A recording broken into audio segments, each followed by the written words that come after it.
happen to be a little bit of an armchair expert on the subject, if I do say so myself. Here, you don't even know. You have no idea what he said. No idea. He could have said, this Joel Carrico guy. He's just no idea. He's just a big goofball. Pay no attention to what he says. Absolutely no idea. Hey everyone, welcome to my my study. I'm here with Dr. Joel Carrico, and he brought scotch, and so we're sitting, and we're drinking some scotch, hanging out, talking about the Bible, and stuff that's been going on. How you doing, Joel? I am well. It's Friday, right? It's Friday. It's Friday. This Sunday, this summer has been it's been a lot. Before I talk about that, because everybody's very interested. Yes. If you don't know, I have a Scotch collection, and Kip likes Scotch, so I come over here and we sample Scotches together. It's good. It's fun. It's a very good deal for me. It's a really good deal for you. Yeah, you owe me a lot of money. The one that we're drinking now is a Aaron 18. This one here, which is an incredibly nice bottle. 18 years aged, not peated, so no smoke. Very like Christmassy. Very kind of like dark fruits, and very beloved in the Scotch world. So it's a treat to start with. Nice. For sure. I appreciate that. Yeah. Nice. Cheers again. Thank you. Yeah, Cheers, Joel. So. Okay, so I think most important thing to start out with is your book came out today. Oh, I can do this actually. Do you have like a something? I do. Yeah. So we.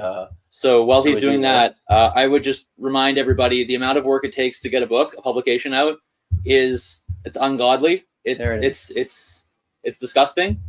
Can we see it? Are they seeing it? Yeah. There you go. Yeah. In fact, I'll do this even. I'll put her there. Yeah. It's big. Make it a big one. Wow. So there it is. Yeah. That's you can buy it. It is. It's not the only book I've published. I mean, there was this nasty rumor going around for a long time that Kip Davis has written no books. I didn't know you written any books. You write books? So, but this is actually the cheapest book that I've ever written. Yeah, that's not Brill level. That's not even close to Brill level. It's actually an affordable book, even though it is still, a fairly high priced book. Is that 46 Canadian or American? No, it's American. Oh, so, I know. Wow. So I know. We're talking like 600 Canadian. Yes. Given that exchange rate. Yeah, that's right. With the tariffs. Yeah, with the tariffs. Yeah. It's So okay. But it's 200,000 words. Yeah. So it's 200,000, really? Yeah. Ooh, that's a big one. Yeah, it's a big book. Yeah. How many pages? 546. Okay. That includes the notes, the Hebrew word glossary, and the index. So there's 200 Hebrew words in it that I also included in the glossary, because I feel like there's nerdy people out there, even who are not scholars. There's still nerdy people out there who like these kinds of things. This is the first time I've done a book with endnotes as opposed to footnotes. Ooh, gross. Because you're one of those nerdy people. Not everybody is going to read something that I write and go, oh, well, why does he say that, and how does he justify that, and where's this information coming from? Not everybody does that. Yeah. Right. So I'm trying to appeal to a broader audience of people who aren't necessarily going to do that. So in a situation like that, you put the notes at the end. So it doesn't, but there's 25 pages of notes. There's 25 pages of index. It's work. So as everybody knows, it's a lot of work. So if you're interested in this book, actually, I'd be good. Give us like I'm in an elevator with you right now. I can't get out. The door is shut. I don't want to be in the elevator with you. And we've got 20 floors. So on those 20 floors down, and it's not a fast elevator. It's actually an old hotel. You're a biblical scholar. You can't afford a nice hotel. I can't. No. Nor can I. So on this really terrible elevator down that's going to take 60 seconds, what would you pitch this book as. Oh. Also consider like what is this? What are you trying to do? And then also consider that you just so happen to be at SBL, and but it's right between SBL and ATS.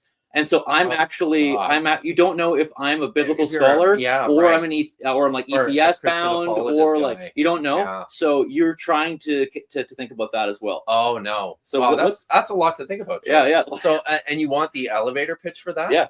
Okay. So the book is about how to read and how to understand biblical texts against their historical cultural background, and in view of what writers were trying to do with those biblical texts. So I'm writing from the perspective that these are interested, invested writers who have their own ideas and agendas in place that they're applying to the sources that they have in order to create this thing we call the Bible. Mm-hmm. But they're not all living at the same time and in the same place. So it's really kind of an exploration of these ideas starting, at basically the late Bronze Age, early Iron Age, when you start to see the emergence mm-hmm. of Israel through the kingdom's period and into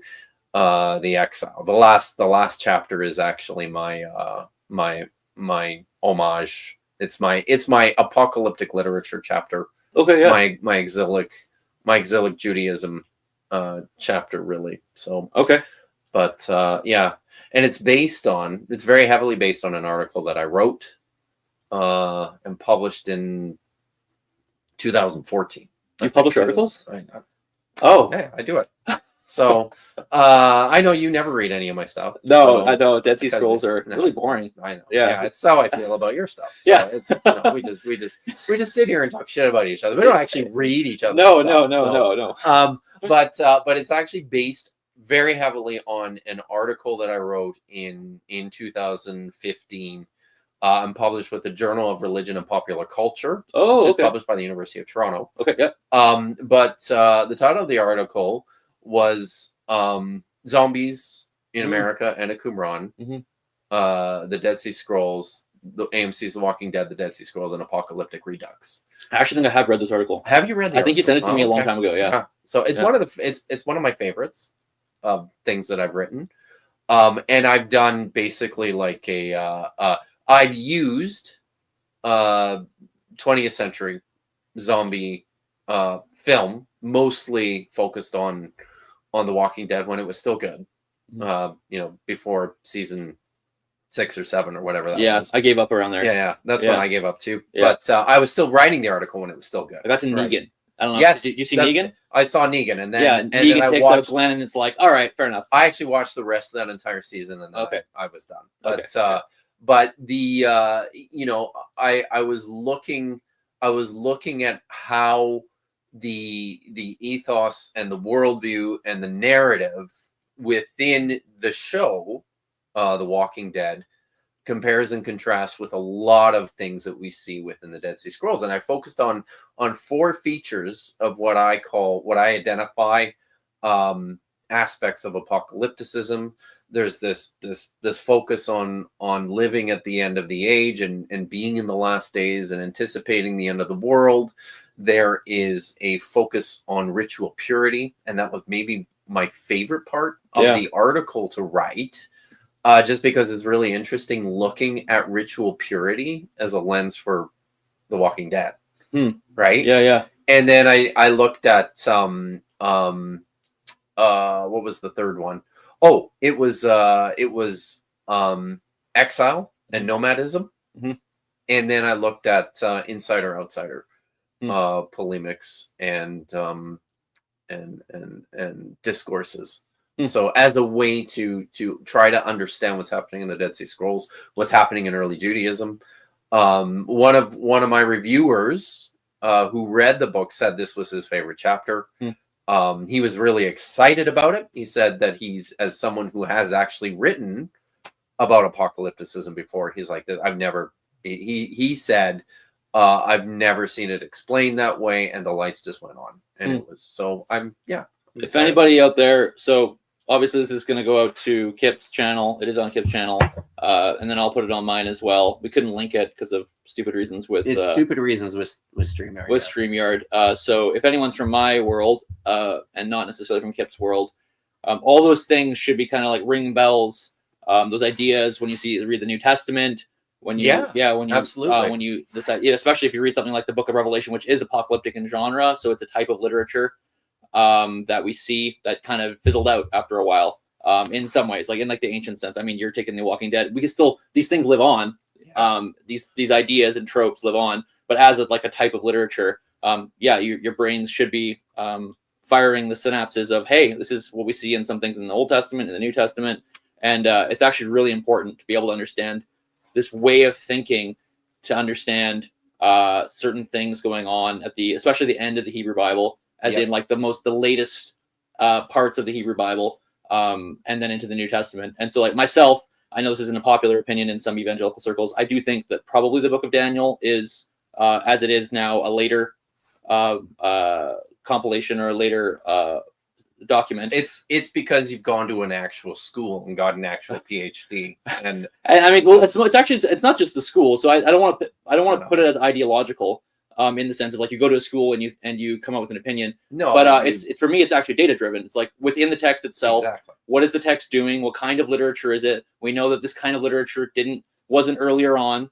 unless you think maybe Isaiah with like 25 and stuff like this, kind of like pseudo or early apocalyptic ideas.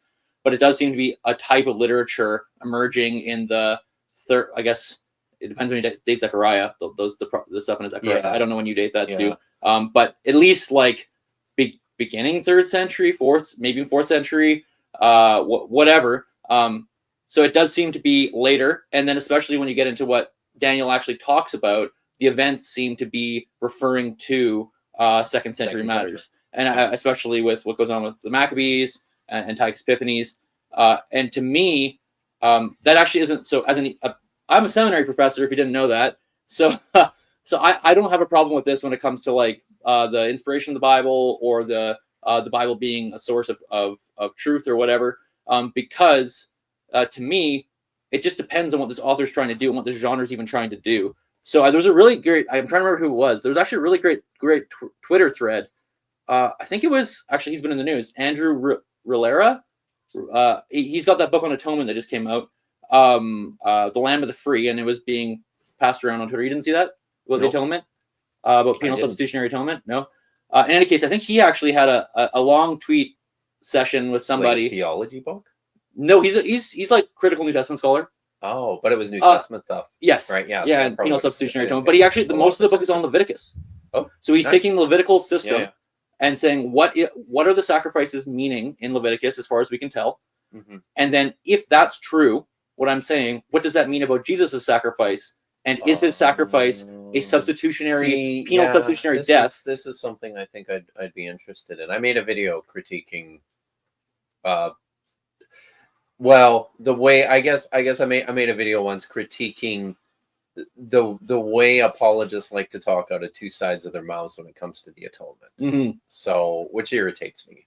Yeah. Where Yeah. on the one hand they want to hold to a like a forensic Mm-hmm. view Mm-hmm. of the atonement, but then they're very uncomfortable with following that all the way through into the the literature and how the Old Testament, how the book of Leviticus actually develops that, or how that looks, and how what it's based on, what it pulls from. It's uncomfortable. It's very uncomfortable. It's exceedingly hard to get to a forensic idea from Leviticus and the sacrificial system there. I don't think that that's the best way forward for that approach. I think sacrifices are functioning in a very different way than it's often thought.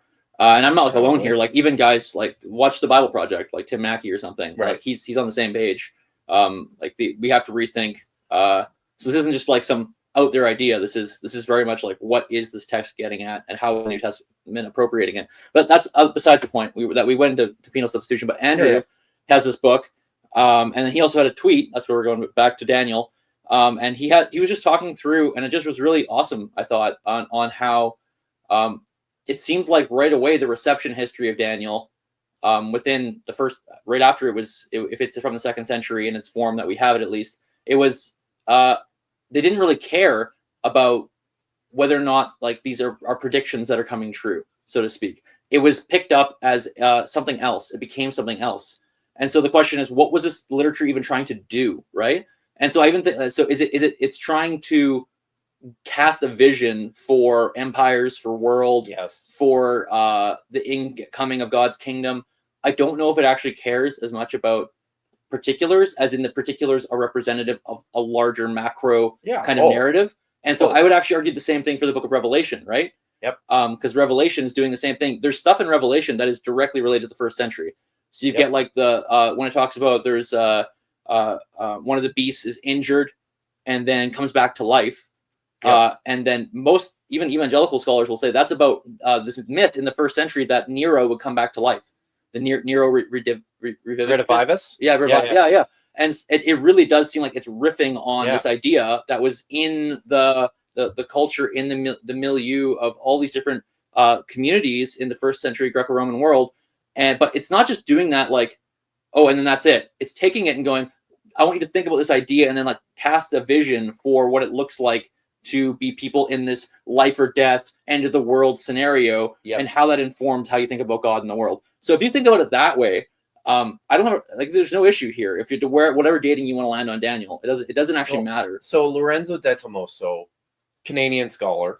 I haven't even looked at the chat. Yeah. Uh-oh. Or do you feel like there's things that you need to... No, I don't know. I just haven't looked. So I thought there's Nitty. Hi, Nitty. I always show up on yours. So hello. Oh, look. Lawrence is here.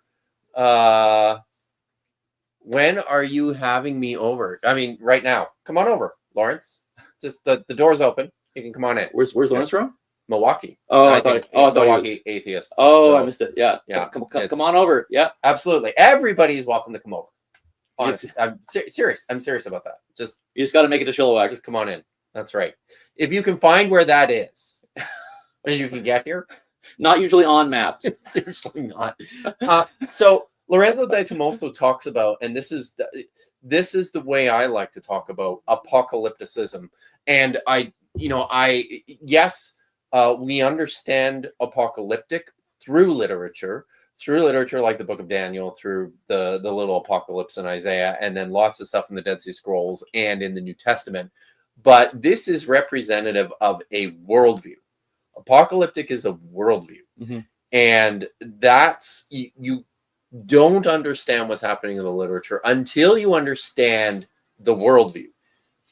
It's this grander idea about these forces of good and evil, cosmic forces that are embroiled in this eternal conflict, at which at some point, and things are getting progressively worse and worse and worse, to the point that in the last days, at the very end, God's going to finally intervene and wipe out the enemies of whoever the apocalypticists are. It's persecution literature. Mm-hmm. It's a worldview born of persecution, and he's going to vindicate them.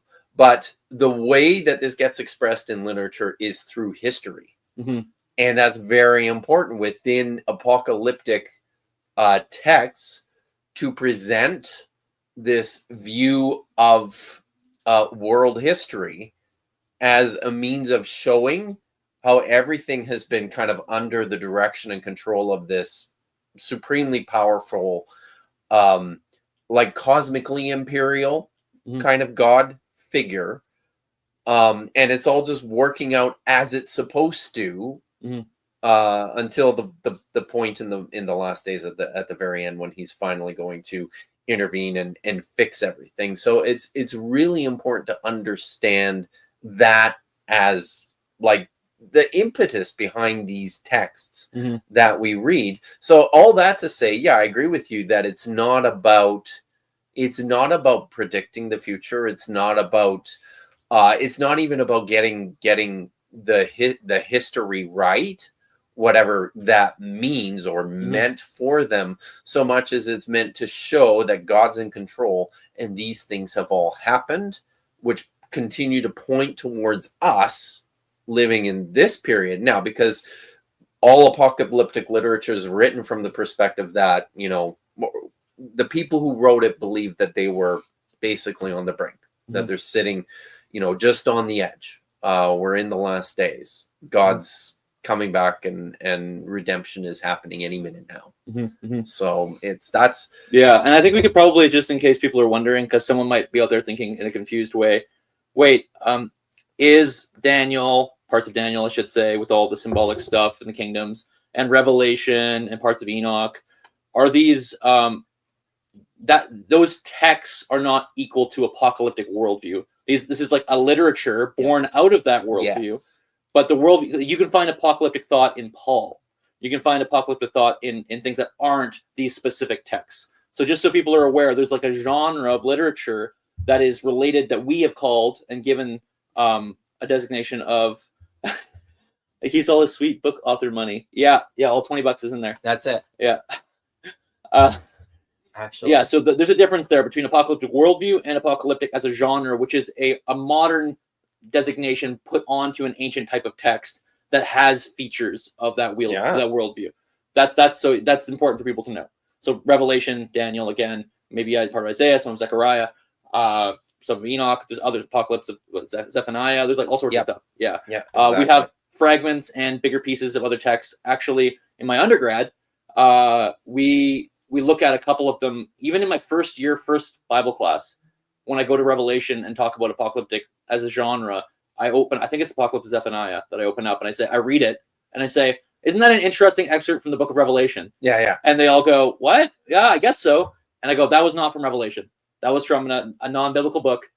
Why am I doing this? Because you need to know this is a type of literature. And that will, if you can understand what type of literature it is, it will help you read it. And it will help you not be irresponsible in how you read these things. Because we all know how much things like the book of Revelation get just abused left, right, and center when it comes to. I think we're actually. Sorry, it was blurring out there for a sec. But anyways, yeah, how it gets abused in broad religious circles. It's not uniquely biblical literature either. No, like that's the thing. We have examples. I talk a little bit about this in the book. The dynastic prophecy is a text from Babylon, which was written during the reign of Nabonidus. So what's the name of it again? Say it again. The dynastic prophecy. I think I was just reading this the other day. Yeah. Okay, yeah. So or during the reign of Nabonidus, or very shortly after, but presents and it's a rehearsal of the history of Babylon, again, from this perspective of, things are terrible now, but we're reaching back into the distant past, into the old Babylonian kingdom, and then the Neo-Babylonian empire, but written from that perspective, like it's pseudo prophecy in the sense that the writer has situated himself in the distant past and is predicting all these things to come about Nabopolassar and Nebuchadnezzar and Nabonidus, right? So, do you think that and I don't know if you argue this in the book, do you think that the dynastic prophecy is itself apocalyptic as a piece of literature? I think it's closely related. I'm not sure. Because it doesn't have you could say it's not like apocalyptic literature as when I say like Zechariah. Yeah. Here are two lamps. Those lamps are actually. No, you're this. right about that. With the so there's many pieces that go into this, right? Like, and I think that's part of that is like the wisdom mantic piece that contributes to, the literature that comes out of the Persian period and the Hellenistic period, right? So this doesn't have that.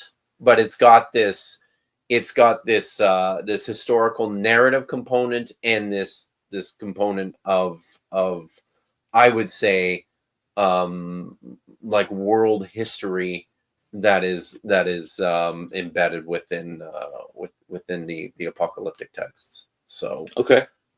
Sorry, I'm not very good at paying attention to the chat. Partly I'm also I haven't. So yeah, but if you guys have questions or things, feel free to super chat those. Actually, I was thinking I could set a super chat goal. Should I do that? I could. Why not? Yeah. So, and I'll tell you what. If I can probably do that from my phone here. But I see I'll Apologia is here. Hey, set Paul. that up. Good to see Apologia. Is Apologia? Is that how you say We're it? coming. Yeah, it's Apologia. Apologia. Did you say it wrong? I don't know. Everybody says it. I wrong. don't So, know. How did you say it? Apologia. See, well, I mean that's close. That's pretty close. That's like, but the Greek But would be. I know that's yeah. the see. But it's because you're a Greek dude. Guy, Yeah, I right? am. Let's blame that. I'll tell you what. Okay, so 10 super chats of teal and higher, and in the next what time is it? It's 6:00. So in the next hour, if we get 10 of those in the next hour, I will reveal what is inside the safe. Whoa. So and it's a surprise, guys. You can text your guesses, and you can even super chat your guesses. But I guarantee you, nobody's getting this right, and I also guarantee you, it's not boring. Okay. My guess is it's severed teeth from all the people that he's destroyed in his scholarly debates. After they're dead, he just rips the teeth out. Wow, that's dark, Joel. Yeah, That's, I gotta say, yeah, it's so I just noticed that what's up? the cup was sweating quite a bit, so it's not very wet, but I'm my computer. worried a little bit about your computer. Oh, it's quite. Oh, it's heading over there. Yeah. All right. Do you want to? There's a good. towel, or there we could just, because I don't think I have anything handy here. It's all good. Entertain the people. Yes, I shall look at some. We do have a super chat already. So Brandon Runyon, thank you for the $5. Said alternate title. This is for my book. Yeah. Hatikva, The Kip Davis. the Kip Davis story. I love you. The Kip Davis story. That's right. Thank you very much, Brandon. Oh, and look, the governor's on it. Do it, he says. Yeah. So thanks very much. And I guess we'll see, right? Well, we'll see. We'll see how this goes. We'll see what happens. By the way, after the stream ends, I am sending everybody over to Toast to Toast over on Apologia's channel with Apologia and Dave. We'll be done at about midnight, so yeah, buckle up. Which means we'll still be done before them. Yeah, right, because they never stop streaming. They're just always be streaming. That's that on a Friday night. I don't actually follow his channel. Sorry, I don't actually follow his channel, so I don't know that. But okay, right. It's good to know. No, I will. You know what? Just because I said that live on stream, I'll follow you when I'm done. He doesn't mean it. He doesn't watch anybody's stuff. He just doesn't. So. Yeah, I'm busy. It's a busy life. So okay, so that's Kip's book is it's out. It's out. Go buy it. I would, for anyone again who's if we're in that elevator and you're between ETS and SBL and you love Bible and you love thinking if you a lot about Bible, love the Bible. That's his phrase, his catchphrase. I always tell people to not shy away from things that you don't agree with, and to just think about them, because it's actually very important in becoming a critical thinker, because you want to think through ideas from the people who actually hold them, different ideas than what you might have. So it'd be a good book for anyone to check out that way. You don't have to agree with what he says, but he's a well-informed person, so he at least is worth giving the time to think about and to go through his ideas. So I actually haven't purchased a copy. Maybe I'll purchase one by the end of the stream. I think I'm going to purchase a copy. You should. And then I guess you don't have any here, probably, do you? I don't, and there's a reason for that. Yeah. So because Amazon apparently had to make, so during COVID they had to do some changes, like with international shipping. Had to make all sorts of adjustments and changes because COVID was crazy, right? We all remember that. And when after things settled down, not everything went back to normal. There's some things, and one of those things is that the author copies that I can buy at cost, they don't ship to Canada. So, rough. Right? So I couldn't get any. I had to go through another supplier and pay more money, and I'm still waiting for them. I actually checked today, and they're in Toronto now. So I haven't even seen it. I seen the actual book.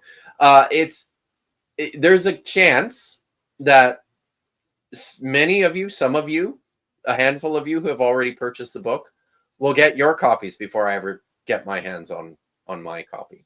So, which is kind of crazy. I feel like that's not unusual in academia. That's possibly true. I'm trying to think. Like, I think my book came though. out before I got author's copies. I think. Did it? I think so. I got mine pretty quick.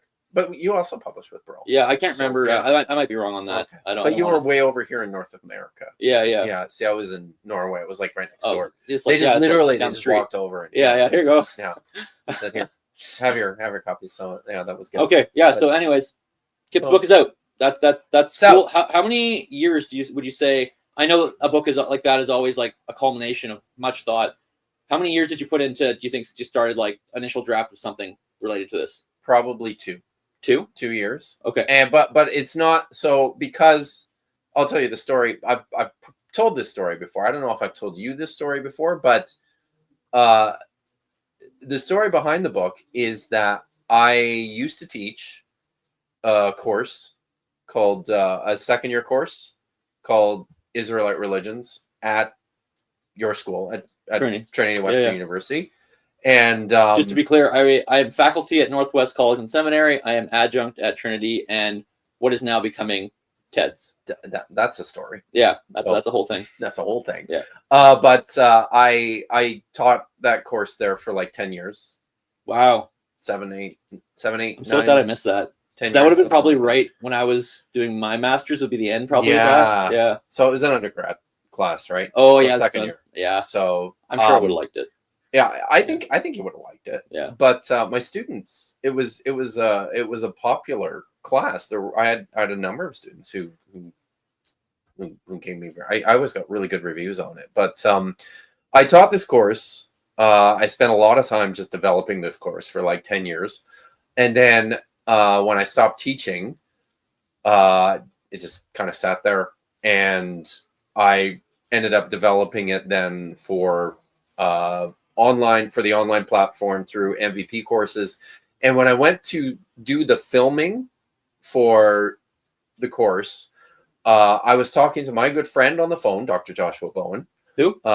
You've heard of him, I think, haven't you? Dr. Josh, the bow tie Bible guy. Oh, I think, right? Is that Hank Hanegraaff? Yeah, No? that guy, same guy, basically. Okay. Yeah. So I was talking to him on the phone, and I was telling him how, I basically had to put, in order to do it on camera, I had to turn everything from just like my point form notes into proper scripts. Yeah. I'm like, I have 120 pages of this stuff. Yeah. And I'm like, it's all well over 60,000 words. And he just said to me, he says, you're like 2/3 of the way to a book. You might as well just turn it into a book. Yep. Right. I was like, that's a good idea. And I thought I could do this fast because I've basically written it all. And that was 2 years ago. Yes, that is Right. fast in academia. So, and That's like lightning speed. and it ballooned from like 60,000 words to 200,000 words, because as I was writing it as well, in the intervening time since I did the course on MVP courses, I'm like, well, I've changed my thinking on some of these things. I want to provide some stronger nuance to some of these things. I want to make this more literarily entertaining because I don't have my visuals on hand. So all of that took work. Totally. Yeah. Yeah. And it was not to kind of a mention if new you were saying thing like, oh, too, maybe right? someone published something recently, go Yeah. make sure update. Yes. Exactly. That's always the struggle. That's always That's the the struggle. never ending Sisyphusian. Is that the way to say it? I don't know. You're like Sisyphus. You're pushing the boulder up the hill forever and ever. That's just this life, and it's in some ways really terrible because you just constantly have to be on top of publications. I have Google alerts. I don't know if you do. Google alerts that tell me when something comes on the internet for certain keywords. They're very handy. Yeah, and I just like every day I'll get 2 to 3 emails from Google a day. Sometimes saying, Yeah, and it's right. like okay, and just quickly click It's through. too hard to keep up with. Quickly click it really through. is. And like that's just me trying to maintain Septuagint, Pentateuch, Exodus, That's a lot, dude. Yeah, and that's basically lot. that's majority of it. And it's hard. It's hard to That's do. a fuck ton. Yeah. So, yeah. But anyways, that's awesome and amazing and a super huge accomplishment. And I'm excited for you to rip it to shreds. Yeah, I'm gonna do a 50-part series on my channel on why this is the worst book that's been written by the worst biblical scholar, quote unquote biblical scholar, and how he should have just hung it up at Trinity when it was done. I probably should have. Yeah, so it's true. Although you know what? Now that I said it out loud, I might do a thing on my channel, a review. Oh, that would be fun. That's so great. Wow. Or we could do another one of these. And I know that. So one of the guys who watches my channel on a regular basis is already planning a review. Oh, cool. Of it. So which is cool. I'm excited about that. I got to read some of these. Yeah. Because they're coming in. Lil says thanks for the $2, and she says there's the Dagon gets treats and so does Joel. Do you like dog treats? Dagon likes dog treats. Like Dagon, the actual god. Dagon, the abomination of the Philistines. Yeah. Oh, okay. Yeah. I mean, Dagon and I haven't really hung out, at least recently. So I mean, he's in the other room. Okay. Yeah. I kind of thought so. I got that vibe when I walked in the house. He's my dog, dude. I know. Yeah. Thanks, Lil. It's always good to see you. Question for everybody: am I constantly going in a blurry vision? Am I being blurred? I just from where I'm sitting, it seems like that, but I'm not sure. It's probably because I've been moving. So just maybe let me know. You should move. Maybe I can move forward a little bit, and even if you go back a bit, that's know. probably better because it has to there. And now I will try to sit still. That looks way better, actually. It's fine. So Chuck, one of my Hebrew students, by the way, thanks for the $5, has asked, is it an Ammon medical kit? I think he means Ammon Hillman. My guess is Ammon Hillman, an Ammon Hillman medical kit in the safe. It is not. It has nothing to do with the burning purple or medicines of any kind, actually. Okay. So, I've heard about the burning purple thing. I don't know anymore, so I will not say anything more. Okay. Thanks, Chuck. Brandon Runyon, thanks for the $2. How do we get a signed copy? That's more difficult, and I will work on that. The easiest thing to do is to encounter me in some way, if you can. The next time I'm traveling, I will be in Boston at SBL in November. So if anybody's in the area in November, I can sign copies when I'm there. I'm working on something. It's like hellaciously expensive to buy, like to get signed and then ship signed copies themselves. So one of the things that I've heard a few people are doing, I know Dan McClellan is doing this, is buying like book plates and just signing those and mailing those out to people that you can stick in your books. So that's a thought that I have, but it's something I'm going to continue to think through and work on. But thanks for the question. Oh, wow. Look, Dave is here and he's dropping dimes. Yeah. Wow. As Maya Atkinson would say. It's published author and refined man about town, Dr. Kip. Thanks, Dave. I can't wait for my copy of God's Propaganda to show up. Toast to Toast is a wonderful follow-up stream for people who are tired of thinking you make them do. Tired of all the thinking you make them do. That's true, because you guys just sit around and crack jokes and play bingo and trivia, and so it's fun. It's a fun stream. Yeah. We'll cool. turn it on when sure, we're yeah. done. And Yeah. It's good. Thanks, Dave. And yes, everybody, you make sure you head over there when we're done drinking and such. So I think you probably, because maybe if I move this over here, then okay. Claude Simeon, thank you for the $5. Just broke my ban on physical books to order this. Wow. It arrives on Wednesday, which is definitely, well, maybe not definitely, but almost certainly sooner than I'm going to get my copy. Also splurged and ordered Francesca Stavrakopoulos, got an anatomy hardcover. No hardcover on discount. Yeah. Excellent book.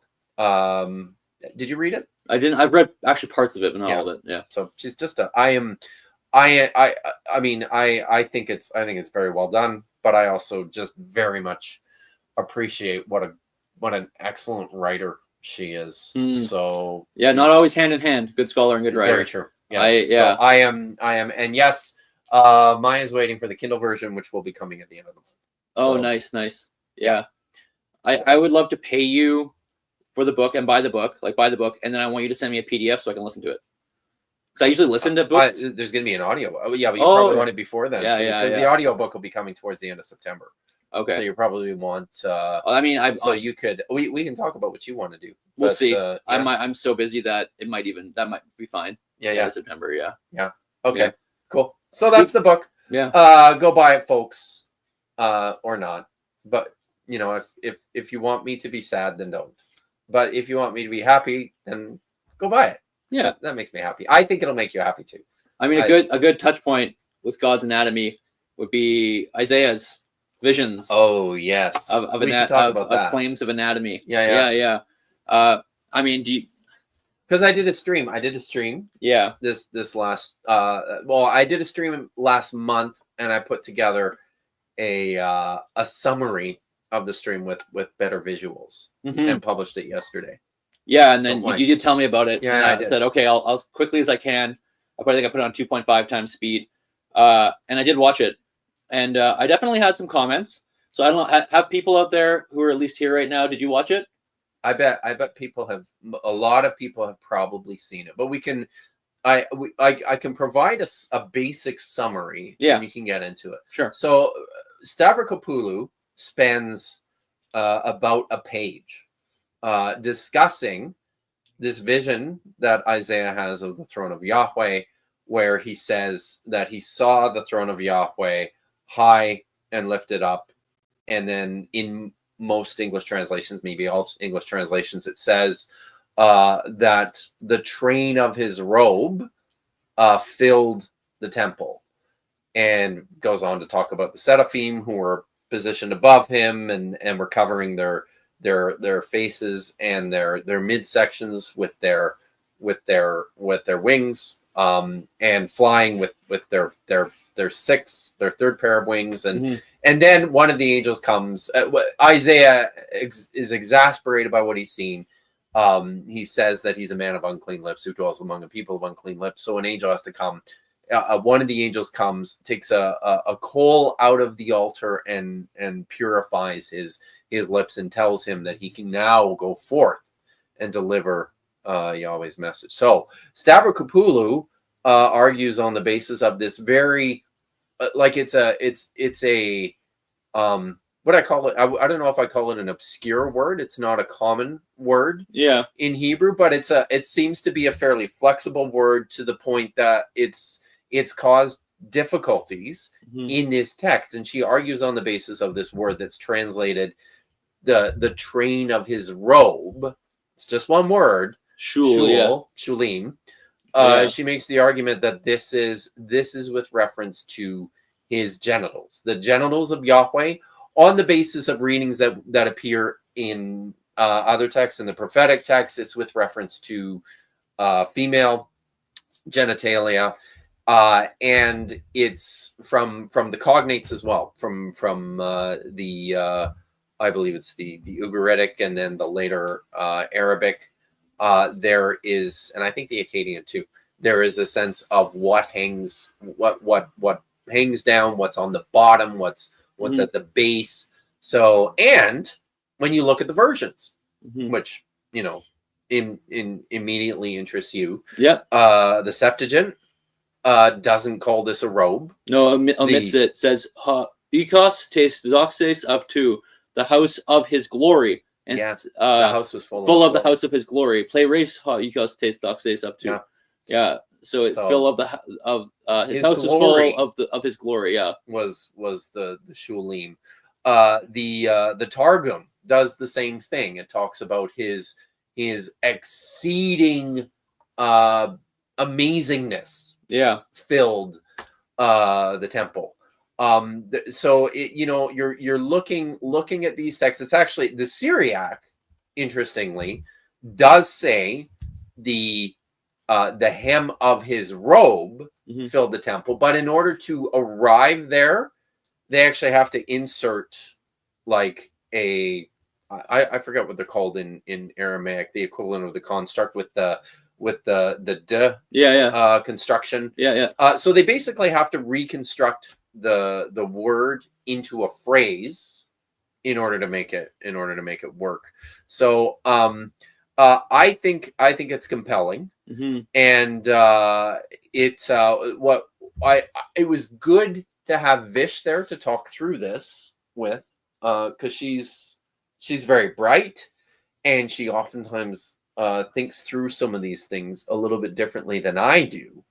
But you know, the one thing I think she and I agreed about when approaching this text is that what's being conveyed in the introduction of this vision is a sense that Isaiah has seen something, or thinks he's seen something maybe that he was not supposed to see, or has difficulty describing or coming to grips with having seen. And I think that is the author being coy about what's there. One of the critiques I engaged directly with Hugh Williamson, who is a brilliant Old Testament scholar. He's written an exceptional commentary on the book of Isaiah, and he rejects this reading and provides a series of reasons for why he rejects this this reading. One of them, he says that if the writer intended this to be God's genitalia, then why not use a word like yod or regal, a common word that we use for genitals, which is probably what, when it says the seraphim covered their regalim, that probably is referring to genitals. I think scholars are basically agreed on that. I think that's pretty common. Yeah. So and the way that I counter that is by saying, but this is, I think that's sort of a superficial approach to how this fits in with what Isaiah is experiencing and how he's processing this vision.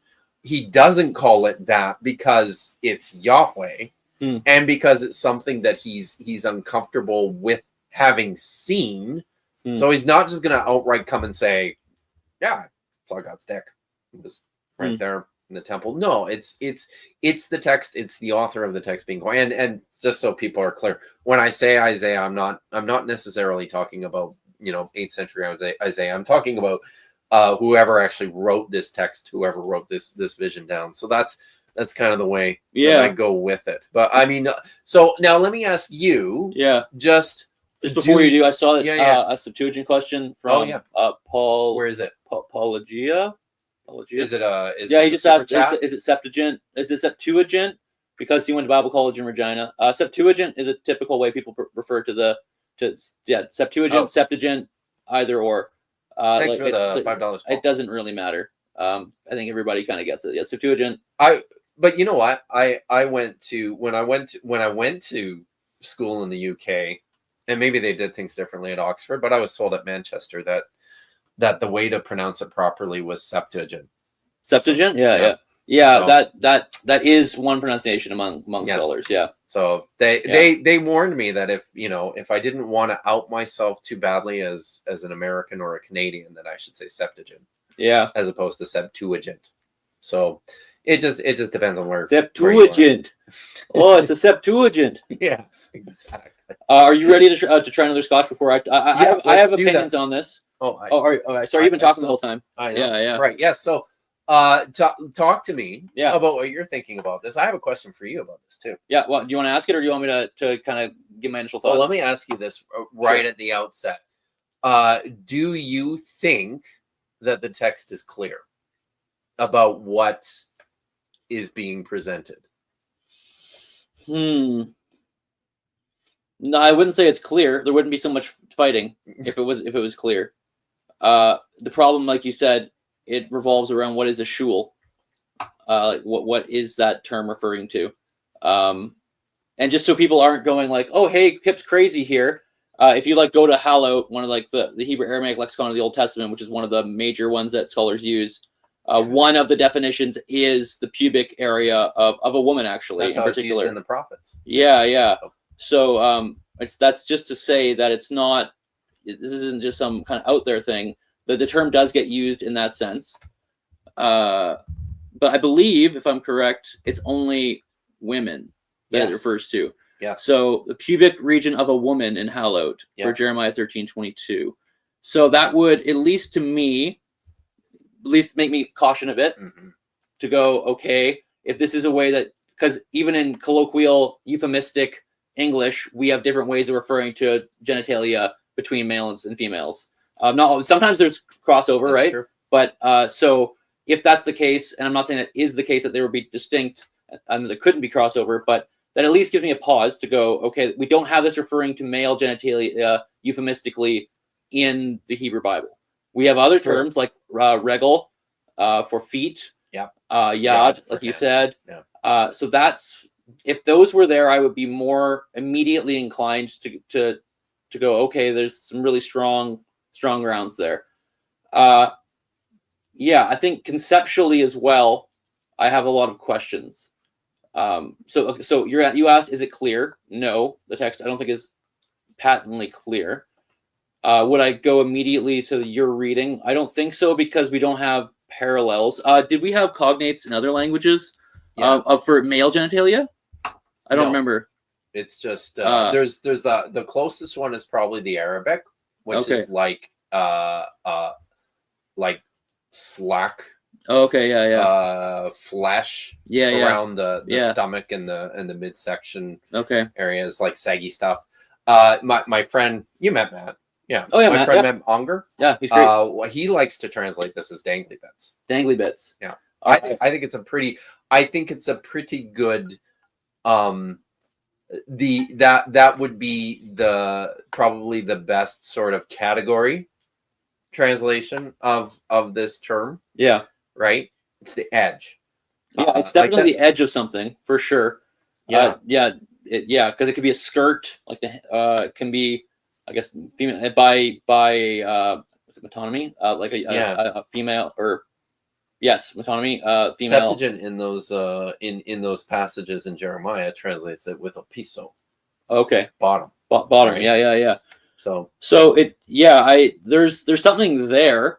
That the Septuagint changes it from shulim or shulav to glory. Yeah. So from dangly bits, skirts, whatever, hem to glory. I'm interested to hear from you what your thoughts behind that are. Yeah, I think my initial thoughts, and so I'm not behind the change. Yeah. So just so everyone's aware, I am not a Greek Isaiah scholar formally. I do sometimes dabble there because Isaiah relies on Exodus. We're all just dabbling here. It's all good. Yeah. Bunch of dabblers. Drinking scotch. Dabbling. Yeah. So, and Exodus, the translator of Isaiah does know of Exodus, the translation of Exodus, it appears, and has been influenced by it. There are people who argue that. So all that to say, I work in Exodus, so that's why I'm making those connections.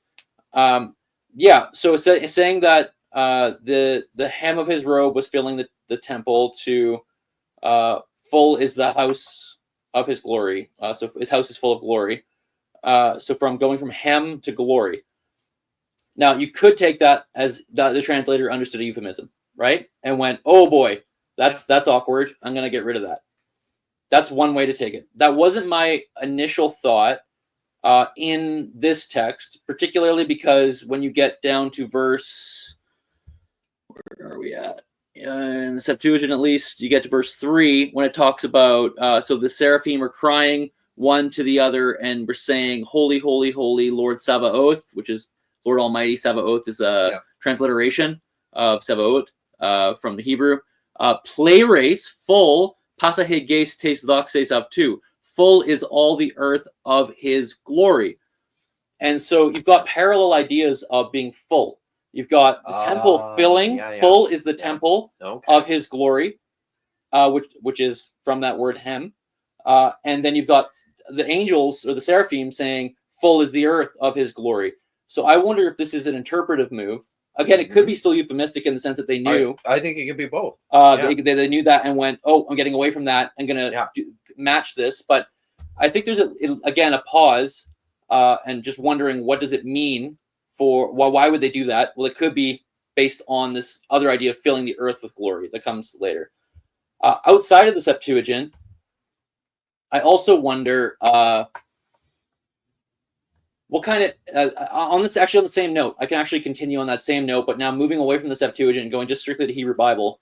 You've got a vision of the temple. So in the temple and in the sanctuary formal, you're going to have the antechamber, so the courtyard, and then the antechamber, and then the debir, the Holy of Holies. Yeah. Right. And so Isaiah seems to have a vision of like a through line. See, yeah, this is interesting. Yeah, a through line, and it seems like he is in the antechamber I or agree. earlier, because he says that the whatever this shulim is, it fills the Haikal, like the whole thing. Yeah. So it's not just the Holy of Holies it's filling; it's actually filling the whole temple precinct, or at least the sanctuary formally, which is itself interesting. Yeah. So you've got this hem or whatever shulim filling out of the Holy of Holies, where Yahweh would be on the Ark of the Covenant or whatever equivalent, going into the rest of the temple, and that's being filled. It says it's filled, the Haikal. You also have the seraphim calling to one another, saying that the earth is full of the glory. From what I understand, and you can disagree with me here, but when it comes to symbolism in temples in the ancient Near East, and also in the Hebrew Bible, it is relatively or it is argued by many that temples represent the cosmos. Yes. Like that, you can find that all over the place. Yep. That's. And so, if it's like a microcosm of the cosmos, that the temple is picturing the entire known world.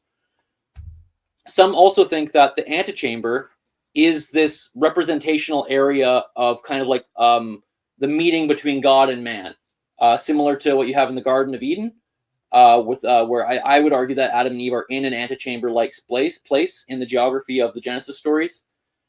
And so if that's the case, and even the book of Hebrews, for that matter, I know that's New Testament and that's sacrilegious here. We can't do Hebrews.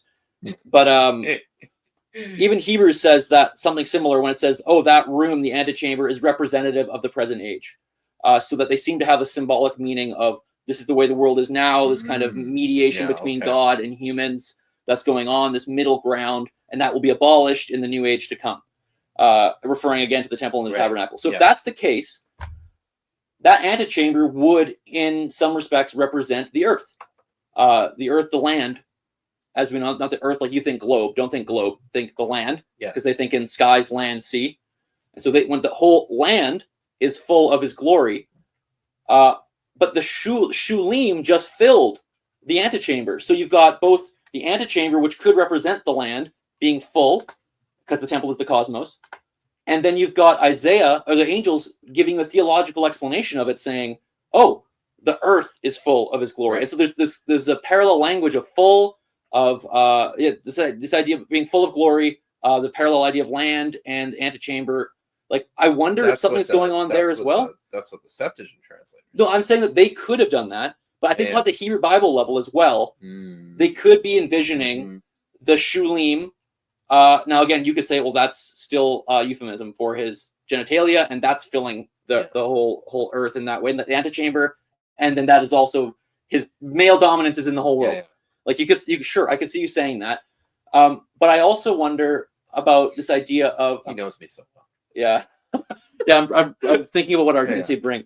So the term shul is rare. But it does occur in Exodus with reference to the priestly garments. Yeah, but very specifically, it's always crystal clear that it's with reference to the priestly garments. It says it's shulav. Yeah, it's the same term actually. But, shulav. Yes, but it's shulav, not his but shulav. The antecedent of that is always the it's the closest. The antecedent is the closest object. Oh God. That was not true. Sorry, that's a whole. It's not true. It was a thing. Whole other thing. Maybe we'll see how much scotch we drink, but maybe something we'll talk about. People and I just got frustrated with something we saw. In any case, some of these people know about the Hebrew transgressions of Egyptologists. So, but in any anyways, case, it's not. Yes. So, but I think this is important, right? Yeah.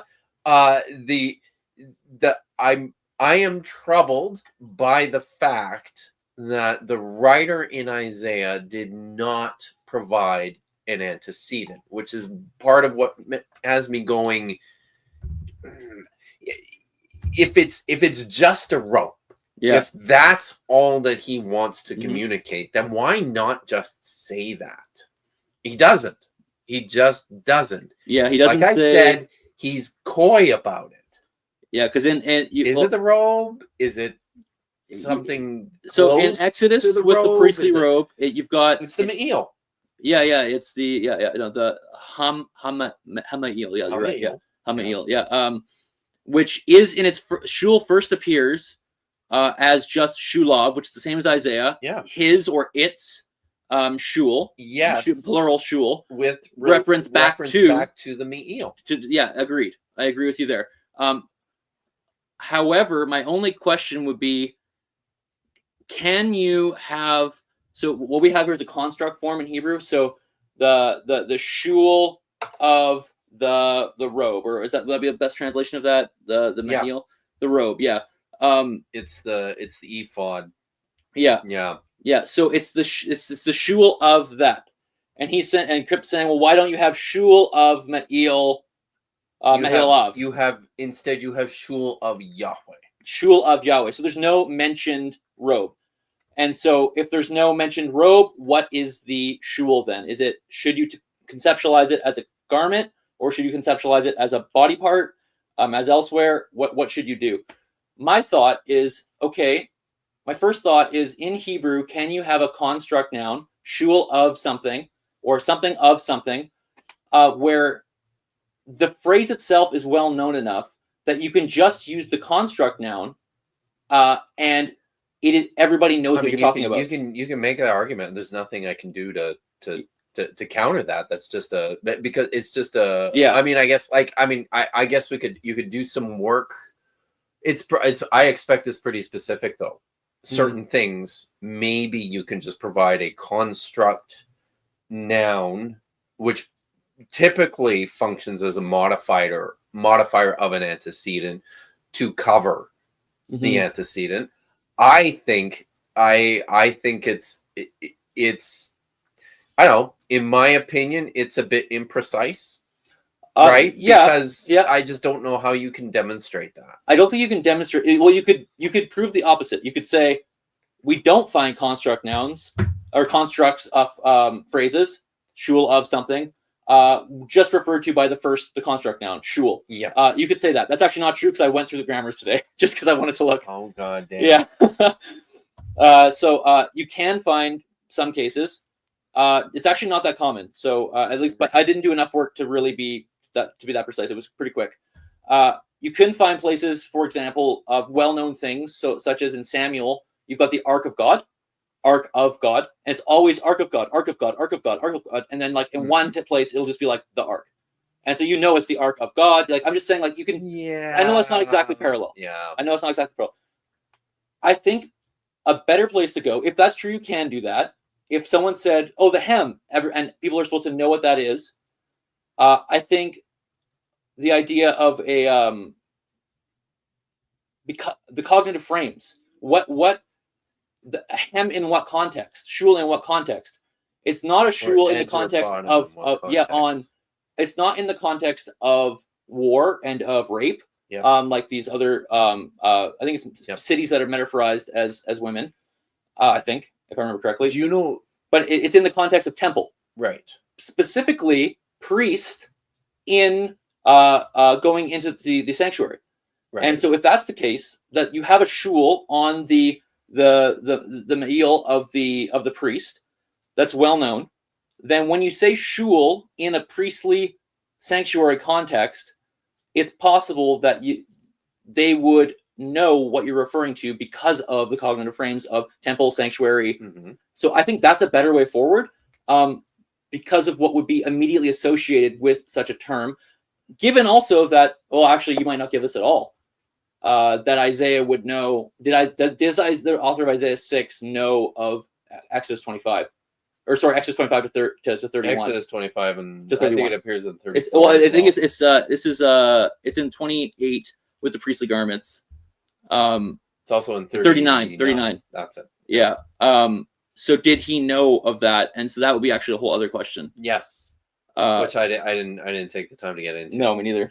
Well, let me give you another. My perspective of this is not so much temple versus war and conquest, Yeah. but in terms of, instead of war and conquest, in terms of shame and embarrassment. Yeah. Because this is one of the things that I noticed as I was looking through. Yeah. Pour me something new. What are we doing now? Just so we'll take a quick pause here. Are there any super chats you need to get to? Oh yeah, I got a couple. And guys, you've got 20 minutes. I need, if you want to see what's inside the safe, we need 3 more super chats in the next 20 minutes. But I got a couple here from. Just before you do, I'm pouring. Yeah. This is I brought one last time. This is from the rarest distillery to buy Scotch from in the world. It's very hard to get from. It's from Springbank, but this is their sister distillery, Kilkerran. And, very nice. Kip loves really heavily smoky Scotch. I really do. So this is their heavily peated version, which means heavily smoky. Sounds good to me. And it's cast strength, so just careful there. And then we might actually bottle kill it because it's just a little bit left. It's cask strength. So probably not bottle kill. Yeah, maybe not bottle kill, or at least not before the stream ends. Definitely not. No, I don't think bottle kill. Yeah. So Miranda Rensberg, thank you very much. Miranda Rensberger, sorry.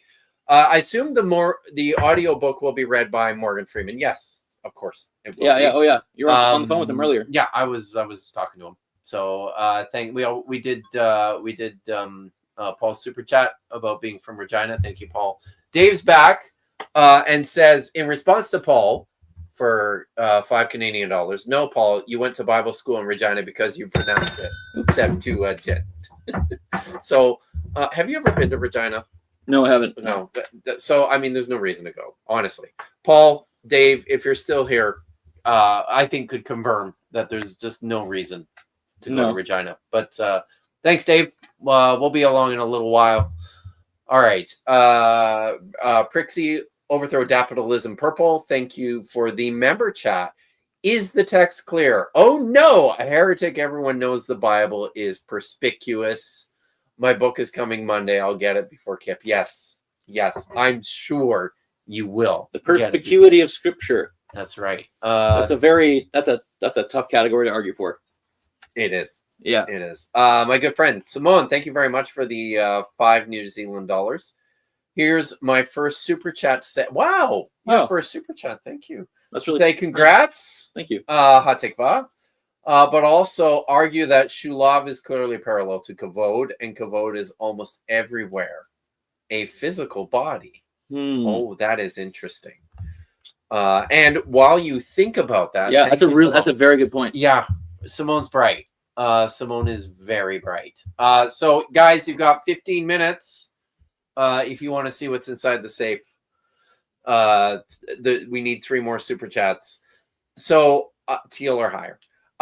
So one of the things that I noticed with regards to the prophetic texts, where which is really the only other place this term occurs, it occurs in Exodus and it occurs in the prophetic texts, and Isaiah is kind of sitting in between these two, right? And we're sort of figuring out, because I would say that in all these other instances, it is pretty clear and it's used fairly differently. Within the prophetic texts, it's used with the verb galah. Yes. Especially. Yeah. It's also used with the verb chafas, which means to uncover or to throw off. Okay. So when looking at these and thinking through this, Kasaf. Yes. Yeah. Kasaf. Yeah. I think I said that, didn't I? Or did I say I think you might have switched the letters, whatever happens. Kafas. Yeah. I might have said that. Kasaf. That's correct. Kasaf. Yes. So, what Isaiah's, and I still think, even though Hugh Williamson downplays Isaiah's reaction, I think it's important. Isaiah is in a position of shock I'm a man of unclean lips. I dwell among a people of unclean lips. I've seen the glory Mhm. of the King Mhm. Yahweh. Right? He's dumbfounded by what he's seen, and the response of the angel is to purify his mouth Mhm. so that he can talk about it, Mhm. so that he can actually go and talk to the people. Is this a situation where Shul is nodding or signaling towards this idea that you've seen something that's been uncovered, Yeah. that you weren't supposed to see, because that's what's happening in the prophetic text. Is you are Yahweh is pulling the skirts off to reveal Yeah. Galah, Yeah. or Chasaf, Yeah. the Shul. And I'm sort of looking at the situation in the temple in that respect, and I think this too is really cool, which is sort of where the conversation with Vish and I went. Mhm. And this was in the moment, right? This wasn't something that I had in my notes going ahead of time, but Mhm. in the moment, Yahweh or Isaiah is in the Hakel, Mhm. right? He's in the main chamber of the temple, Or at least at the precipice, like looking in. looking in. The way the temple functions in Jerusalem, in the ancient Near East, are they've deliberately built these structures with zones of purity, progressive zones of purity, through which you can't enter unless you're properly purified, and you can't even see, right? Like from one into the other. I think you probably can from the Antechamber? the portico into the antechamber, but definitely not from the unless it's open. Yeah, but when the only reason anybody ever goes into the Debir, the holy of holy, the holy of the holies, the Debir, is on the Day of Atonement. To perform at least according to Leviticus. Yes. Yeah, so correct, that's fair. Yeah, so if you want to go source critical and historical Yeah. critical, you could say Isaiah 6 didn't have that stipulation. Possibly not. But we don't know. I'm not claiming right? that. I'm just saying. But I think part of what's happening in this vision too is that Isaiah has seen into the Holy of Holies, that it's been uncovered, and he has seen, and that's what he's looking at, and that's what's given him, this reaction. So I prefer to think of it as I kind of like Stavrokopoulos's reading, just because it's visceral and it's edgy, and I think it works on some levels. But I really really like this idea that the writer's working on several levels here, and that this is what he's doing, is he's saying, the covering has been removed, so that Isaiah can actually see right into the Debir and behold the glory of Yahweh. And he is troubled, exceedingly troubled by this. I mean, I think you could make the case that he'd still be exceedingly troubled even if it wasn't a shameful display. I think so. Because you think of like Jacob. I've seen God face to face, and I've lived when he wrestles with God, which is in itself an echo to the tabernacle narrative that's coming, where you can't see God's face and live. You can't go into the Holy of Holies and live apart from proper ritual. And so to see God's face, to see God's glory, the Kavod Yahweh, which is not euphemistic in Exodus. In Exodus, the Kavod Yahweh is some sort of splendor, radiance, manifestation of God's fullness, his full presence or something like that, which is then housed in the tabernacle at chapter 40, because that's the whole narrative climax of Exodus. Actually, the glory of Yahweh in particular starts, and this is eventually going to segue into our next topic, because this is an article I'm working on. The Kavod Yahweh starts in chapter 16 specifically. Was it good? Yeah. Yeah. See, this is more metal than the last one. The Kavod Yahweh starts in Exodus 16. People don't realize that. They think it starts somewhere earlier in the book. It doesn't. The Kavod Yahweh starts in Exodus 16. Wow. That being the case, and I'll tell you why I think it does later in the stream, so stick around. Honestly, it's my favorite idea I've ever come up with. So if you want to hear something that I'm working on, yeah, it is concealed. You're right. Yeah, Simone. So the Kavod Yahweh begins there, and then it's actually like almost a character in the story going forward. Instead of just Yahweh, we've got the Kavod Yahweh, the glory of Yahweh, as a character, and who makes appearances at certain points in the narrative, at certain climactic points, really, that are very important. That said, it's not it's physical in the sense that it seems to be tangible, but it doesn't seem to be embodied as far as I think. You can maybe make the case from Exodus 24 that what they see in this proto-tabernacle experience when they the elders and Moses and a few others go up to like a pre-tabernacle / Sinai experience.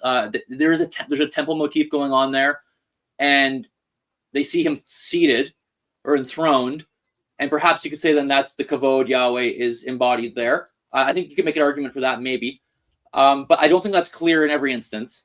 It seems instead to be some sort of splendor, radiance, or something that is tangible but not necessarily embodied in Exodus.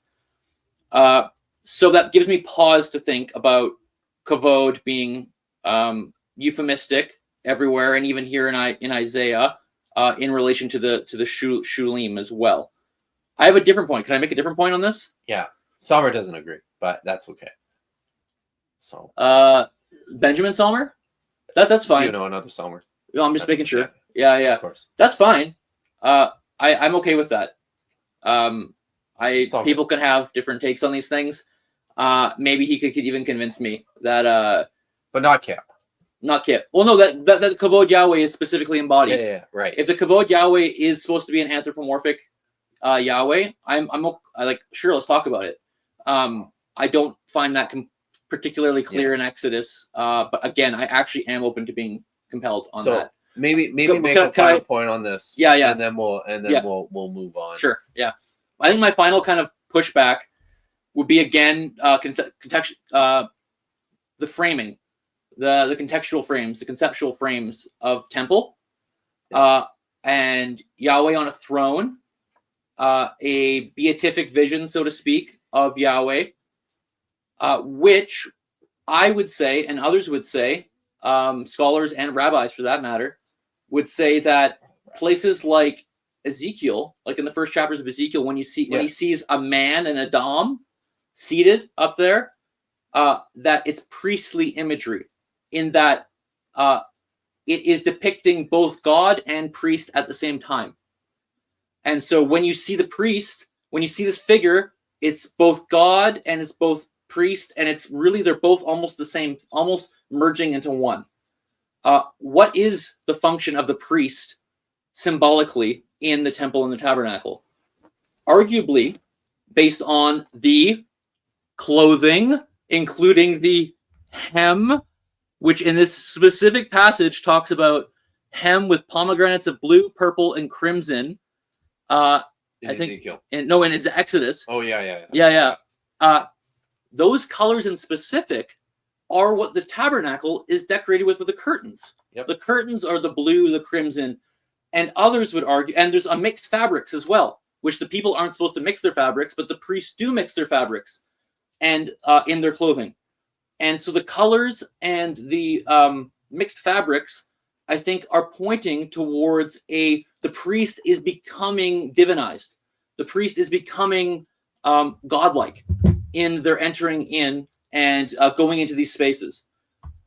If the vision of Ezekiel is of a priest-god-human mix amalgam, if that's what the priests are doing in this text in Exodus, with their garments, has the hem which has these colors, then I think there's warrant to say that when Isaiah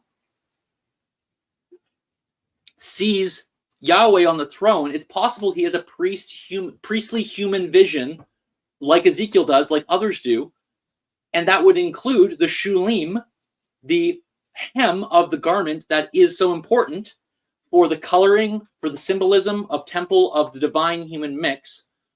And I think it would be immediately perceivable to them based on this shared imagery and concept and robing of the priest, that this would be a priestly Yahweh, priestly human-like Yahweh vision. And that leads me away from thinking ultimately that this is euphemistic. But find me a text when we find some Hebrew inscription. It's like shulim is male genitalia. Right. I'd be like, okay, well, Yeah. we really need to rethink this then. But I'm not quite there yet. Yeah. No, That's my take, It's good. at least. it's good. Yeah. So, I think, what did you Simone's see? giving me some Oh. Ezekiel here, and the appearance of it's so far away. Yeah. Okay. Yeah. So has the appearance of a man. As appearance of a man. I think at one place he says Adam. I looked it up yesterday or this morning. I don't remember. There is a spot where he says like the appearance of man or Adam as well. I'm pretty sure. If I'm wrong on that, that's the appearance of his loins, right? yeah. So, which we translate very politely as loins. Yeah. But Stavrokopoulou also argues. Sorry, Simone. Front no fire, from the loins down is fire. Okay, Yeah. interesting. So I think a case you could make then for the glory, because the glory is depicted in fire-like terms. It like smoking, firing. So if you wanted to go there, maybe relation of kavod specifically to euphemistic stuff, maybe that's an interesting route. Yeah. So we'll have to go from there. Sorry, I couldn't see what you're saying. Which there. one are you? No. Can you give us the exact? From loins Sorry, down I'm to reading this fire? from very far away. I'm not really Aish, getting the vowel Not pointing. ish, the It's fire. Aish. Yeah. Oh, not Ish. Yeah. He has fire crotch, says someone. That's Chester. If you can give me the exact verse, I can see it on my computer, but it's just so far away. So yeah. So, but I don't know. We and that's something we could. I don't know. It's we should probably We can move on. and Yeah, talk yeah. about some other things. But I'd like to. I believe we did meet our super chat goals, so I'm very happy about that. We'll open up the safe before we end tonight. We're not going to do it right now, but at some point before we shut her down, we'll open the safe and I will uncover the shulim inside the safe. There we go. That'll be fun. So let's. Yeah, we can move on from this, and then maybe we'll come back to it, Simone, later. Yeah, for sure. I've got a couple of super chats that came in to put us over the top. Jester, thank you for the $5. Seeing as Kip has written no books, Not one. what are you promoting tonight, and why is the answer the best shirt about feelings ever made? Probably with reference to my I fucking love the Bible shirt that I'm not wearing tonight. I'm repping Ghost tonight.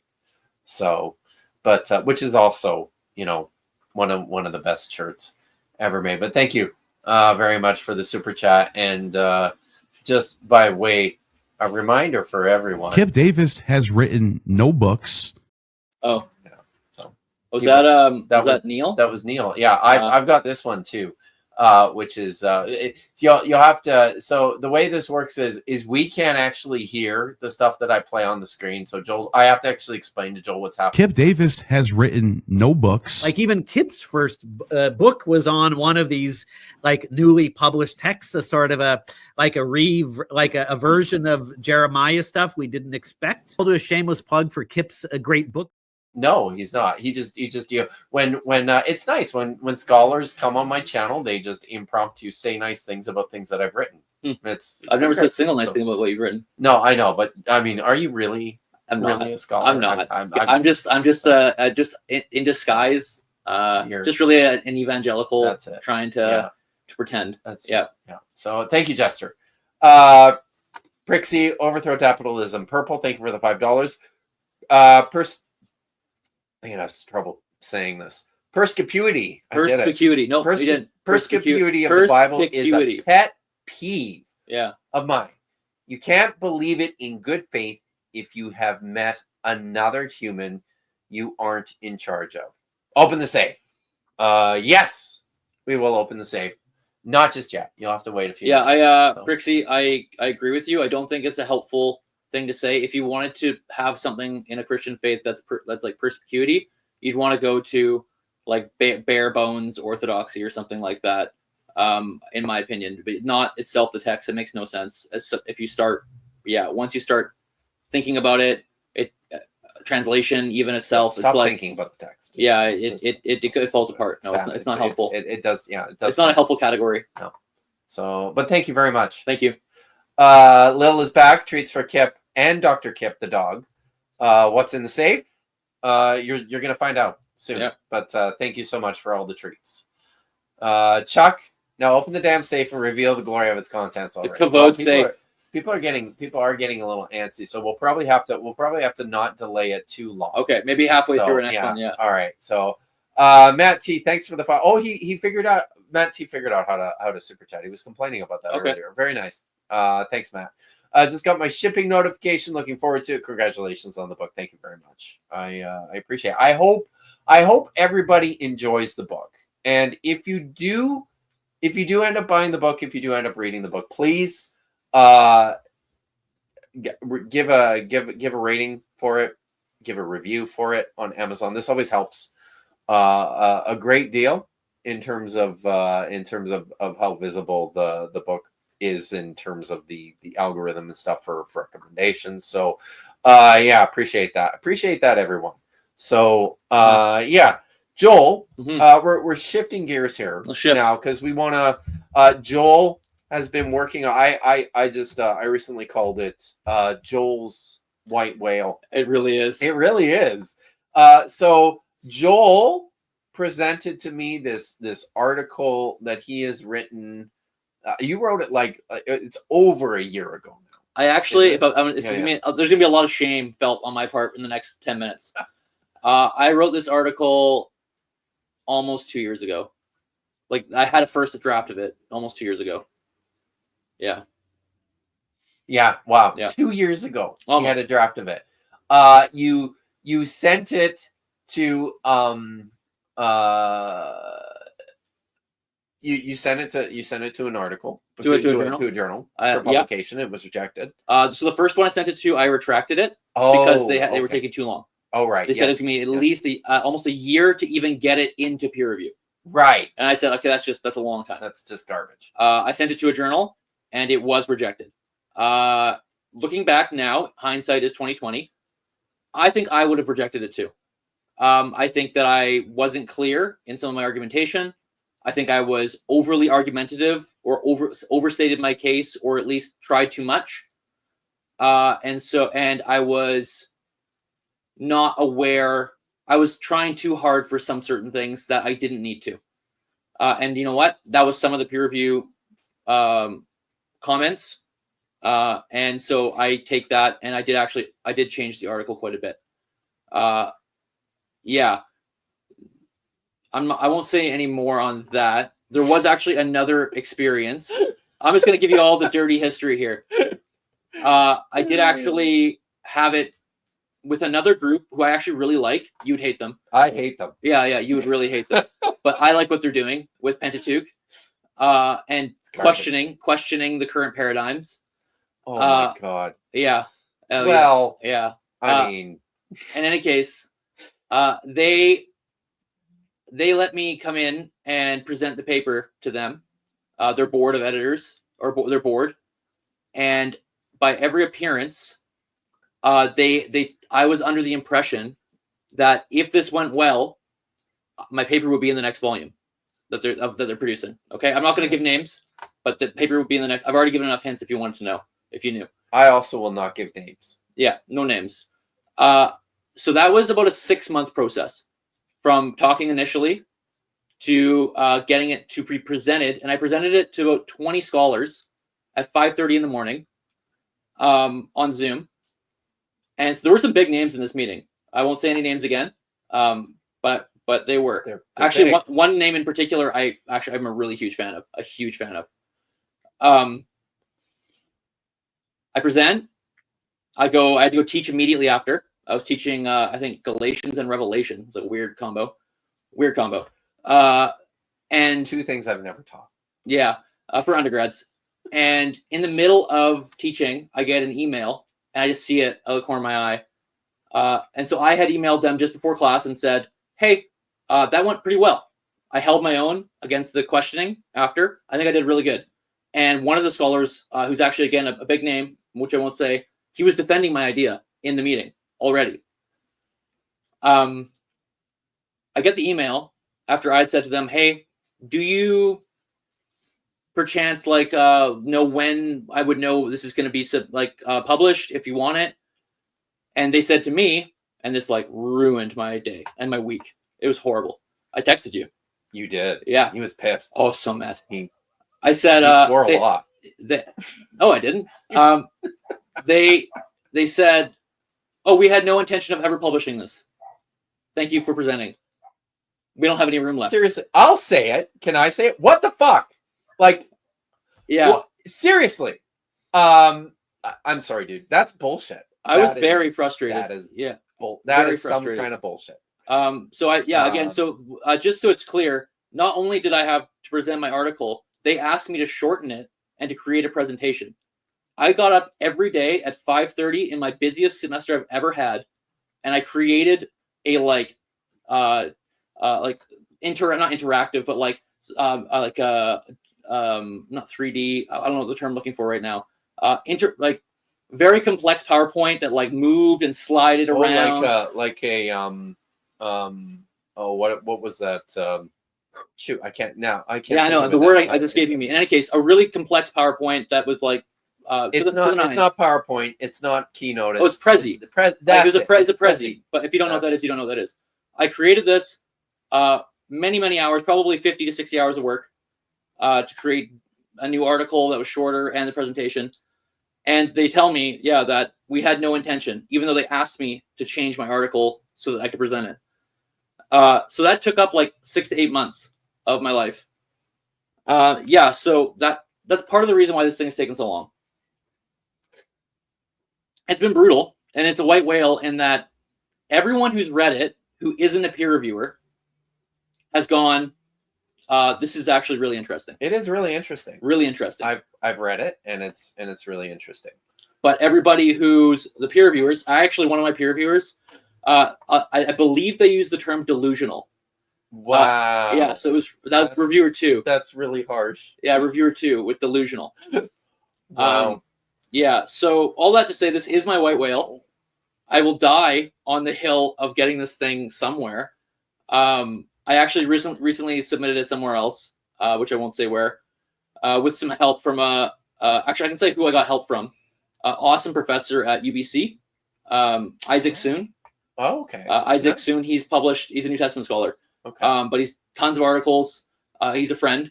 We get lunch we're far away, so we not too often, but we talk a bit. But Isaac, I got him. He actually asked to read it after I told him it got after everything that happened, and he said, "Let me read it." And then he was vicious. He's like, "Too long. This is a Hydra. You're doing too many things. Stop it.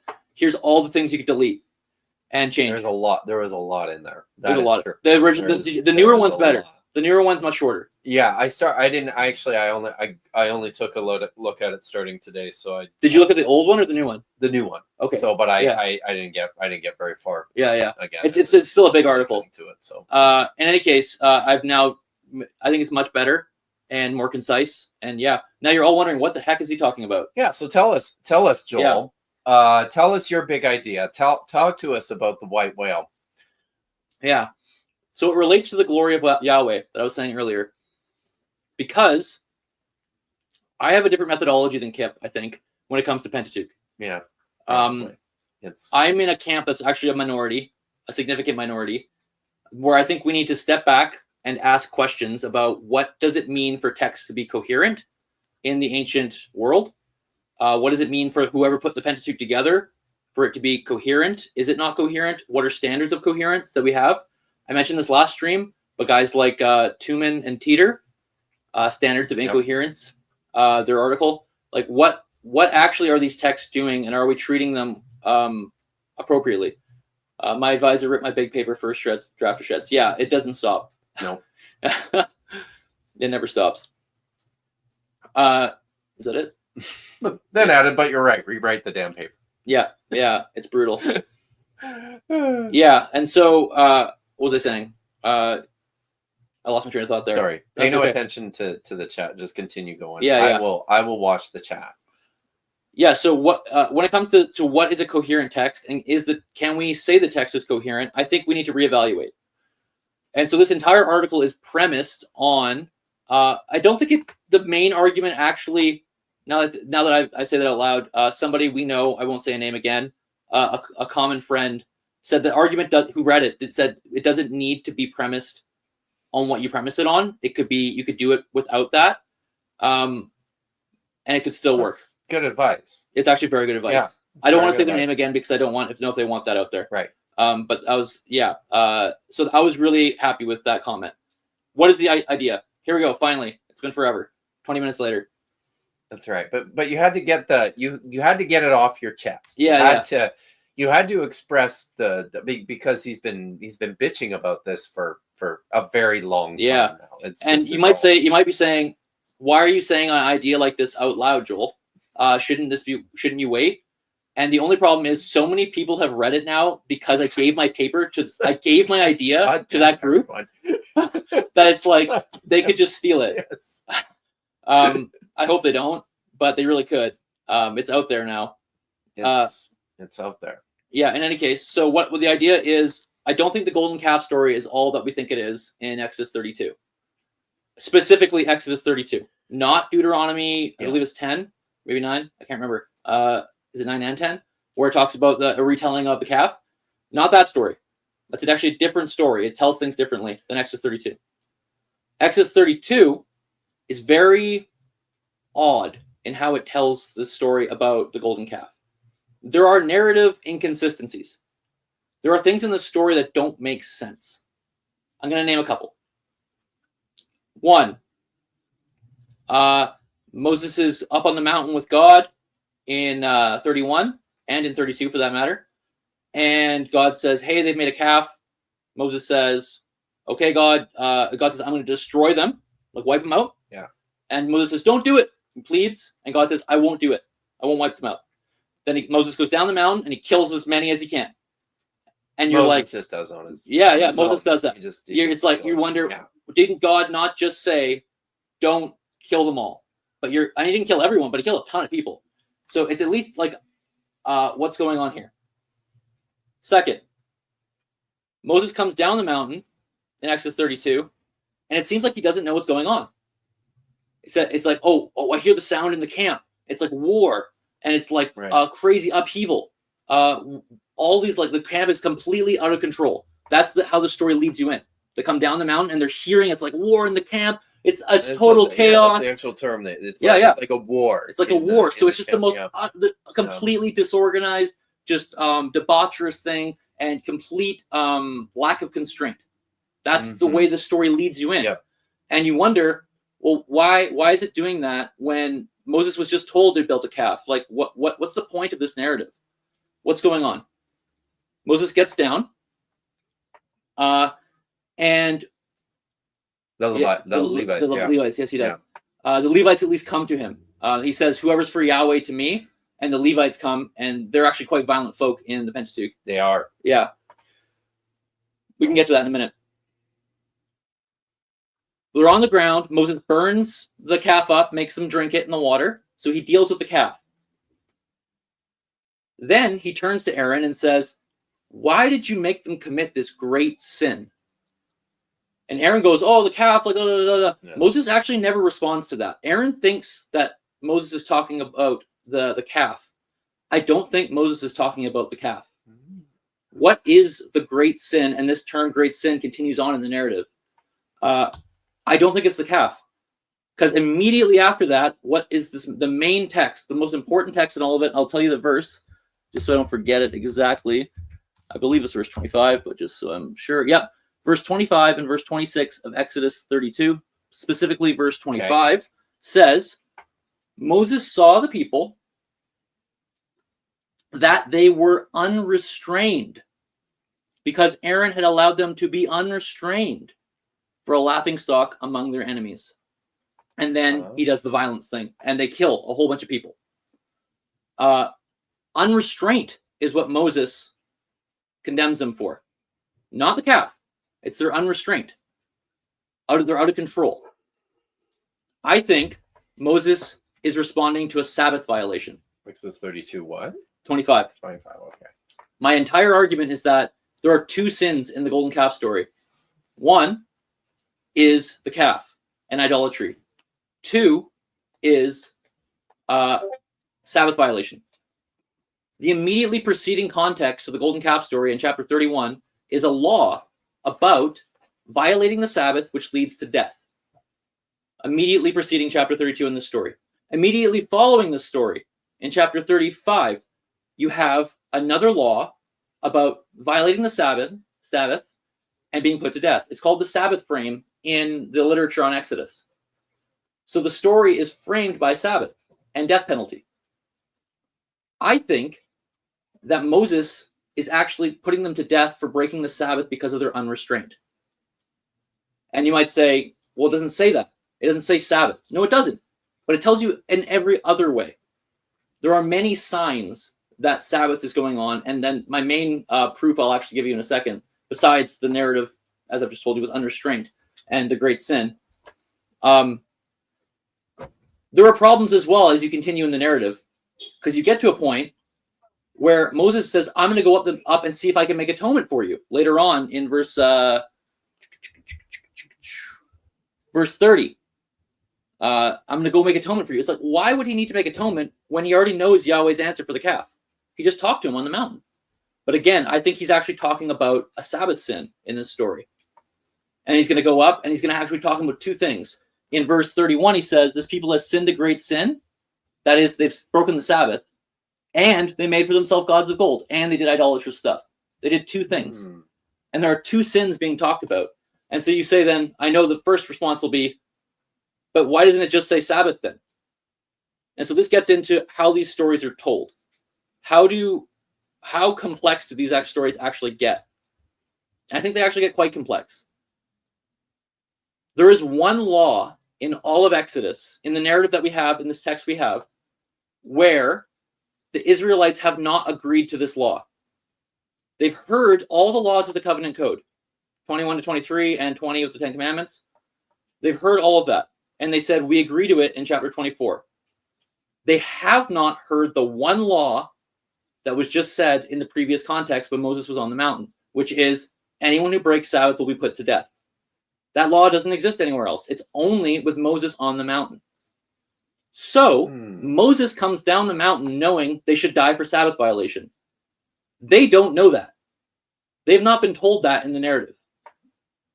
I think the reason the word Sabbath is not used is a coy way that the compiler of this text is kind of putting you in the same shoes as the Israelites.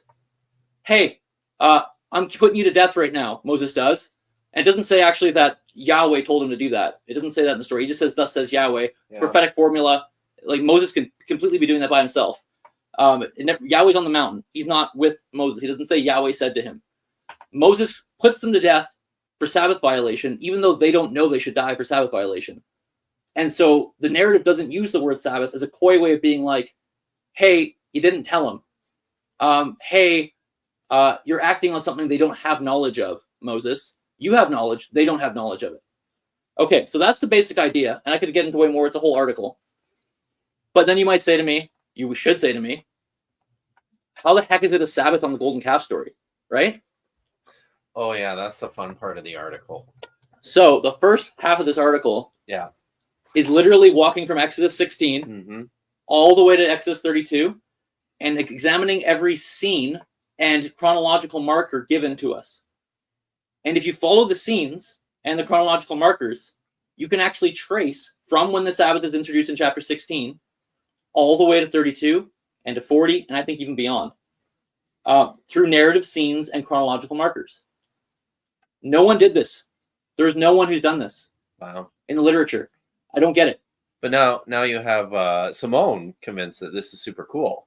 Yeah. And she's going to go over all this stuff with Vine Hook Home. So now she's gonna go and she's gonna go through all the stuff. Simone, I'm actually happy to send you the article if you want to email me. Yeah, you should. Yeah. Yeah, I should read it. It's pretty interesting. And so the glory of Yahweh, the Kavod Yahweh, starts in chapter 16 on, drumroll, a proto-Sabbath. The first Sabbath narrated in the book of Exodus is when the Kavod Yahweh appears. And then you start counting days. The second day, the sixth day, the seventh day is the next Sabbath. And then it keeps going from then on. So the first Sabbath day is the Kavod Yahweh. And believe it or not, I argue, the Kavod Yahweh only appears on Sabbath days in the book of Exodus. Oh, wow. And so it's a literary character appearing on Sabbath days in Exodus as a motif. And so you find the Kavod Yahweh, the heavy cloud, the Kavod cloud in chapter 19. You find the glory of Yahweh in chapter 24. You don't find it on the golden calf. You do find it in chapter 40 when the Kavod Yahweh enters into the tabernacle, again on a Sabbath day. Actually, others, not just me, have argued that that day is a Sabbath day as well. That's one of the only things in the literature that's out there in chapter 40. So there are actually literary parallels going on in this text relating to Sabbath and then also preparation for Sabbath. And you can see that as the narrative unfolds. Now, of course, this is all based on a presupposition that there is intentionality in the way these texts are structured in a deep way. And many in Pentateuchal studies don't agree with that. And so that's when I say my methodology is very much guiding me here. I think you could still argue. I'll stop now. No. I can pour you another. I don't know if you're done. Just about. Yeah, my methodology guides me there, but you could still make the Sabbath argument for the golden calf story without that, without this narrative structuring. But I still think it's there, so I am making that argument. There. What do you think? See, I think I like it, and I'm not. Just to be clear, I'm not against reading the what I would consider the late layers of these texts as comprehensive, coherent compositions. Mm-hmm. Not against that at all. But I guess I think one of the things that I think through when I listen to you talk about this, I'm like, I guess one of the questions I would have right away is if that's it kind of seems to step the actual golden calves sort of as they're not in your reading. That's not the central feature of this narrative. It's a central feature. Okay. There's two things going on. Yeah. Both idolatry Right. and Sabbath violation. Yeah. Okay. I would put them actually as equals. Right. But some of the main action. But the way, I guess the way that you describe it, and then the way that the way that the author is not being direct about just saying these are Sabbath violations, makes me try to think through what's going on from a source critical perspective, right? Mm-hmm. Where because one of the things that the scholars have tended to do when they approach this text is situate this historically critically, Mm-hmm. As a polemic against the against the shrines of Bethel, Yep. and Dan. and that tends to be where the focus goes, and I still think that's legitimate, and I think there's a place for that. But now what you have me wondering is because this is something that takes place over an extended portion of the text, and it sounds to me, I would have to go through it more carefully myself. I'd be very interested now to look and see how Leona Feldman has treated this part of I assume you've read. Yeah. You've read So I actually cite her in Yeah. a longer version. And so I went through her recent, like the Consuming Fire. Yeah. her allocations of P and non-P. Yeah. Fun fact: my argument still holds. No. I think, but what I think is, well, I guess the question to where I go is, how much of this is extensive structuring on top of some of these older, like if is the golden calf story something that was there at an earlier stage that that this writer is now incorporating into this broader, more extensive narrative that he's trying to tell. He's working very hard. He's at pains to develop the arc of the Sabbath in this section. Yep. And is then using this golden calf story as a component of that, or maybe even the key piece. And he's just kind of working. He's now worked around that. So basically what you're saying is, from a source critical perspective, which I'm not saying I actually adopt this here. I don't. You can't say that. No, I just actually don't like bad. it. No, I just not my general perspective is I'm pretty skeptical. Yes. Of a lot of things. Many things. Yeah. But if we went with non-P and P, which are typical divisions in these texts that we have now, so Feldman will give us P, and then everything else is typically non-P. Yeah. Generally speaking, if you take away P, which source critics would say is later, coming in, you actually still can work the same thing, right? So you can even count the Sabbaths. I went through it. Interesting. All the way to the golden calf. Wow. So you lose some things. You do lose some things, and it would actually read a bit differently. Yeah. But the substance could stay with P. So I did this whole thing in my head. Whether or not, it doesn't matter if I agree with it. I still went through it in my head. And then I went, when P, if you added P in, it would actually just emphasize the entire story. It would actually make it clearer. Yes. It would make it clearer. I think that's okay. And so it does work in that way. So it could have been a non-P, if we go with that way, invention, which supplemented by P was just heightened and emphasized. And it all actually still holds together, believe it or not. Yeah. It would probably require a little bit more editorial work than sometimes people say in something like 32.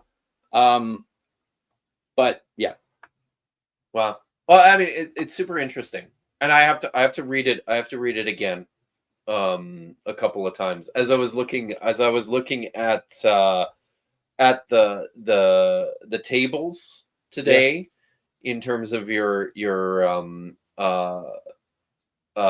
discussion of the ark, the Sabbath ark. Can I call it the Sabbath ark? Sure. I was like, I was looking at a couple things in there, and was just, I have to look more closely, just to make sure that that everything you're saying in there is on point. Because some of it, just at a glance, I was kind of like, is that really okay? So, but yeah, no, it is super interesting though, and like I think it's it's I don't know, this we've talked about this before, like even with how important, like that. I think that's a lot of what excited me about this article. I think the first time I read it was just how much I think a lot of scholars, maybe it's my own ignorance, but in my experience, it feels like a lot of people have been sleeping on just how central the Sabbath is to a lot of these, what I would identify as certainly as H and P narratives and elements within the texts. We talked about this when we talked about when we had our back and forth about the child sacrifice text. Yeah. And Ezekiel chapter 25, right? Or 20. You're thinking 20. Sorry, 20. Yeah, Yes. 20, yeah. Ezekiel 20. That's one of the things that comes up several times in Ezekiel's rehearsal of the wilderness story is the Sabbath. Yeah. right? Yeah. It's just super important. Yeah. They thought it was super important, and that just makes me. I that's what I really liked about when I read your article, is that you're really bringing that out as as an important feature of what I would identify as this layer of the text. I would have to go back and look and see about the source code. That's a really good point. So if you take Ezekiel 20, who appears to know of a Pentateuchal narrative, others, not myself and not evangelicals, have argued specifically, and it's one of my first footnotes, that Ezekiel, redactor or Ezekiel, whoever, saw in the golden calf story of Exodus 32 a Sabbath violation. They say that in the literature. And then they go, what a weirdo. To which I say, what if there was actually a Sabbath violation in Exodus 32? Wow. And Ezekiel just read this text better than we did? But reviewer 2 said you're delusional. I'm delusional. So is Ezekiel. But we all knew Ezekiel was delusional. Yeah, it's. I mean, let's get real here. Ezekiel was a bit of a nutter. He's got some wild vision. Yeah, he does. So yeah. I don't know what time are we at here. I want to be. We're almost at 2 hours. Wow. Okay. We should probably open the safe. You should open the safe. Yeah. But I need your help with something. Okay. On the bookcase top shelf, there are my Delitzsch commentaries, and then there's the Hebrew Bible right there, the black one. Grab that. I need that. Whoa. So because the combination's in there. Yeah. So here comes the safe. I haven't opened it in a very, very long time. So the picking up sticks guy from Misinterpretation. Yeah. So I would argue. All right. I actually will not say that in public because that one could get stolen. If you want to text me or send me a message, I can talk to you about the picking up sticks guy and how I think this all relates. But yeah, I don't want to go beyond that. There's a coherence here going on. Yeah, that's all I can say.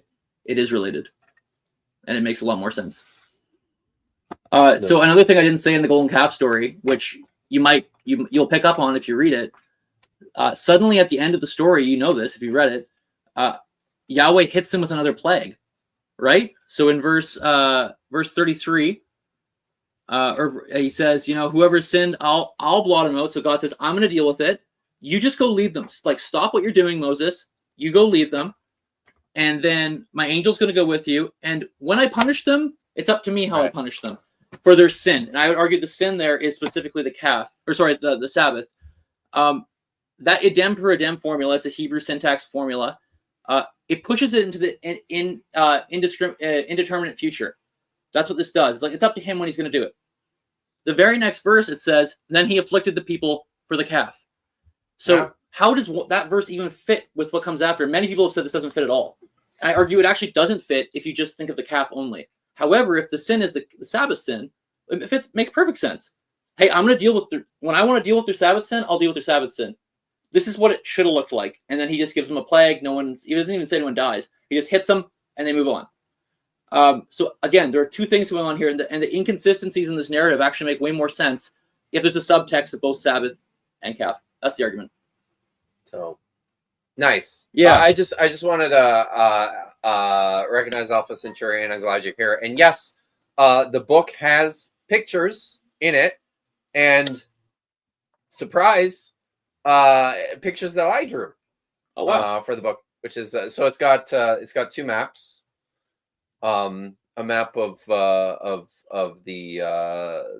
land of southern Canaan, and a map of the ancient Near East, the four empires at the end of the Bronze Age, and then it's got a reconstruction of the Temple of Solomon.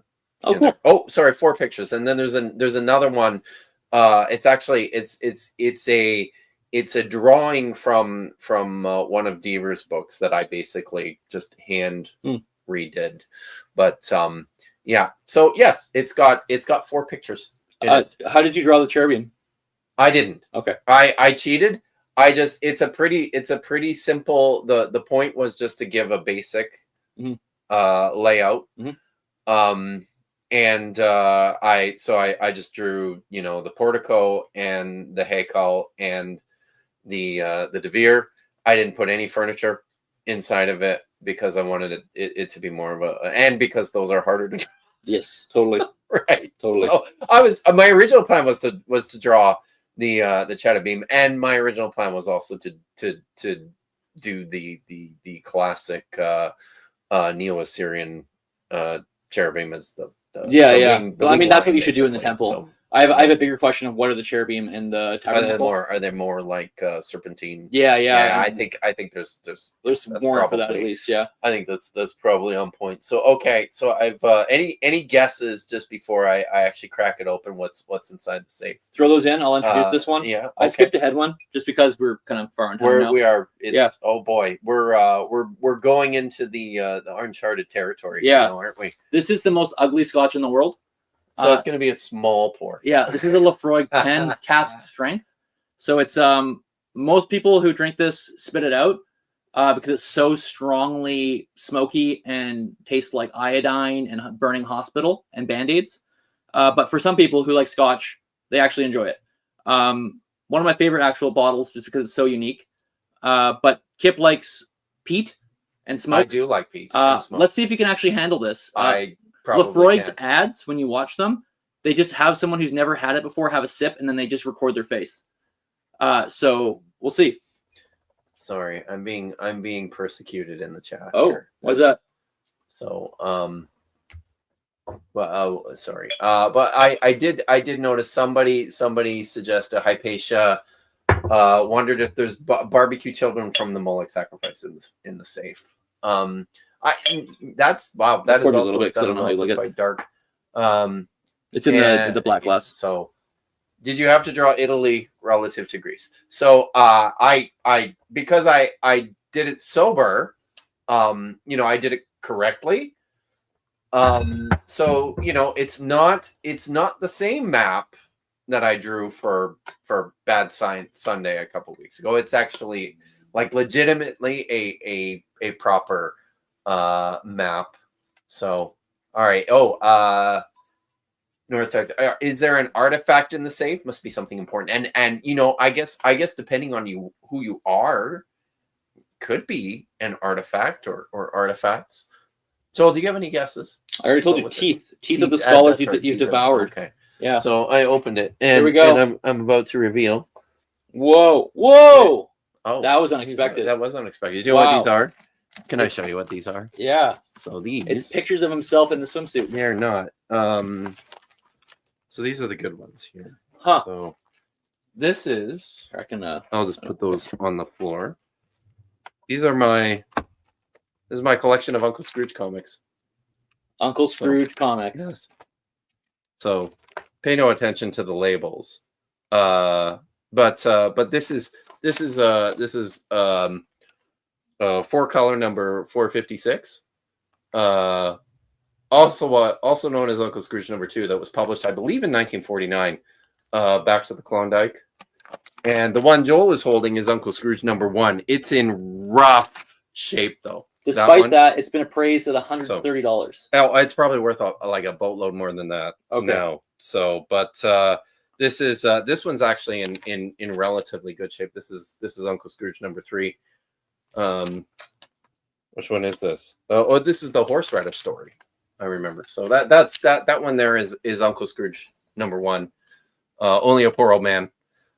This one here might be one of my no, not that one. It's this one here. I'll show this one. This one here might be my favorite Uncle Scrooge story of all time. What's it called? Seven Cities of The Seven Cibola? Cities of Cibola. Yeah. That's Uncle Scrooge number 7. I believe that one was published in 19. It smells like 1950 50 or whatever. 1 or 2 maybe. So, but it's this story by Carl Barks. This is an awesome story. You guys everybody should totally read the 7 Cities of Cibola. I'll tell you what the story is about. It's about Uncle Scrooge taking his nephews, Donald and Huey and Dewey and Louie, to Mexico because he's heard from like a local archaeologist about this legend of this 7 cities of Cibola, which were these cities made of these mythical.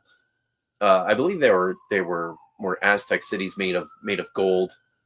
And so he goes looking for them and actually finds them. And and the Beagle Boys follow. So I won't spoil the rest of the story, but it's so great. I encourage everyone to read it. All right. So, but I've got a whole bunch of classic Uncle Scrooge comics in my safe. I've got a bunch of other. I think they're pretty much all. These are newer ones.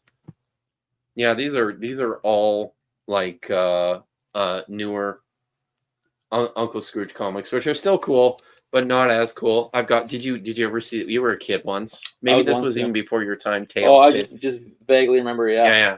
I have Tailspin comics. Nice. So yeah, man. So Someone says I effing love nerds. Yeah, right. Nerds are the best. We are. So So I'm a total loser myself. yeah, it's oh hey, everyone knows this one too, right? So Oh yeah. yeah, so that is DuckTales number 1. Actually. Oh, is this worth anything now? I haven't even looked. It might be. It probably is. It's in really good condition. So yeah, these ones are all in perfect shape. And this isn't a Because reprint. This is I bought actually, that's I bought these all when they first came out. So not Oh, this is actually from way back when. yeah, well Yeah. way back when he said. Kip's he's like what 33, 34? Yeah, that's it. So yeah. So that's I have a collection of what else is in here? Oh, I think this is probably interesting too. Actually, these are interesting. I got a bunch of these. You recognize those? Oh yeah, okay. So these are I've got a bunch of old Canadian banknotes, like really, really old. So those are fun. Oh, look, there's look at this. Huh. See one of those? $2 banknote. That's a $2 bill. Holy cow! So yeah, Very cool. so that's neat. You collect comics, I collect Scotch. That's right. I actually haven't bought a comic in many years, but I have kept all the ones. Well, not all of them, but I kept a whole bunch of the ones that I bought. And there's an interesting story. The reason why this is not. Are you going to tell them about the Philistine foreskins back there though? Oh, shut up. Hey, maybe we can segue because there is something else that and this isn't something we discussed, but we kind of. Before you do, you want to try yeah. another Scotch? Yeah, let's do it. So yours is So there. I will put these This away. is the by the way, again, this is the most disgusting Scotch in the world according to most people. It's not in a like low quality way. It's a high quality Scotch, but people hate it. So yours is there. It's the high quality. Oh, I put that one away too. The I just high want to quality see its face. Scotch I want it that on you film. want it. Oh, so no water is being added. Okay. What does it smell like to you? I'm terrible at this, by the way. That's I have a bad sense of smell in the It's all first good. place, which is great. It's if there's one sense that is diminished, be thankful if it's your sense of smell. Totally. Heavy smoke for me, Yeah, And I'll disagree with you. and Like, it almost just smells like hospital, like medicinal. Yes. Yeah, like yes, like actually, iodine it or does, something. It does smell like the hospital. It's like the hospital. I often say that this one tastes and smells like a burning hospital. Oh, he did say that Yeah. when he came over. So All right. cheers. Cheers, my friend.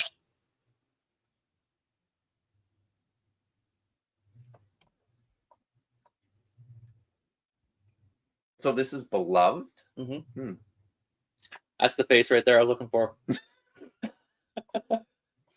Yeah, I gotta say, Wow, that's aggressive. Mhm. Okay, so don't drink anymore. Stop. Yeah, add water. It actually gets way better with water. Yeah, that's the face right there. Boy. So yeah, I did that because I wanted you to have the full experience. It actually tastes Okay. way better with water. So you'll be good then. All Just right. that much, yeah. Just give it a minute. Simone says it's that. Simone, do you drink it straight? Simone says it's the good stuff, I mean, goodness is in the eye of the beholder. right? Yeah. Yeah. So As a Scotch nerd, I actually really like it, but I wouldn't Like I brought this to my friend's house one evening, and his wife tried it, and she said it tastes like Band-Aids. Yeah. Yes. Yeah. Yes, it kind of does. Yeah. Honestly. Yeah. Yeah. Yeah. So yeah, Simone drinks it sensibly by the looks of it here. Yeah. A little bit of water can help a lot of certain types of scotches. Yeah. This is a Lafroig 10 cask strength, so it's not Lafroig 10. Those are very different. Lafroig 10 is a regular release you can get on any shelf anywhere. Lafroig 10 cask strength is very hard to get. I had to kill 3 people to get this bottle, in very vicious ways, and I've only ever gotten a hold of it once in BC where we live. Might be easier in some other places, but it's a much higher quality than Lafroig 10, and it's a higher ABV as well. You caught up? Okay. Just making sure here. Yeah, I'm just. But so there was a few things here because I wanted to. There's a couple things I noticed in the chat here. So first of all, And you also had another topic you want to talk about. yeah. So I'm going to segue into this. Yeah. Wokenstoke. I did see your question this morning on Daily Atheist Morning Show, and I answered it, but I think it was like literally right at the end, so it may not have gone through. So Wokenstoke's question here is on Deuteronomy chapter 22. Mm-hmm. So this is the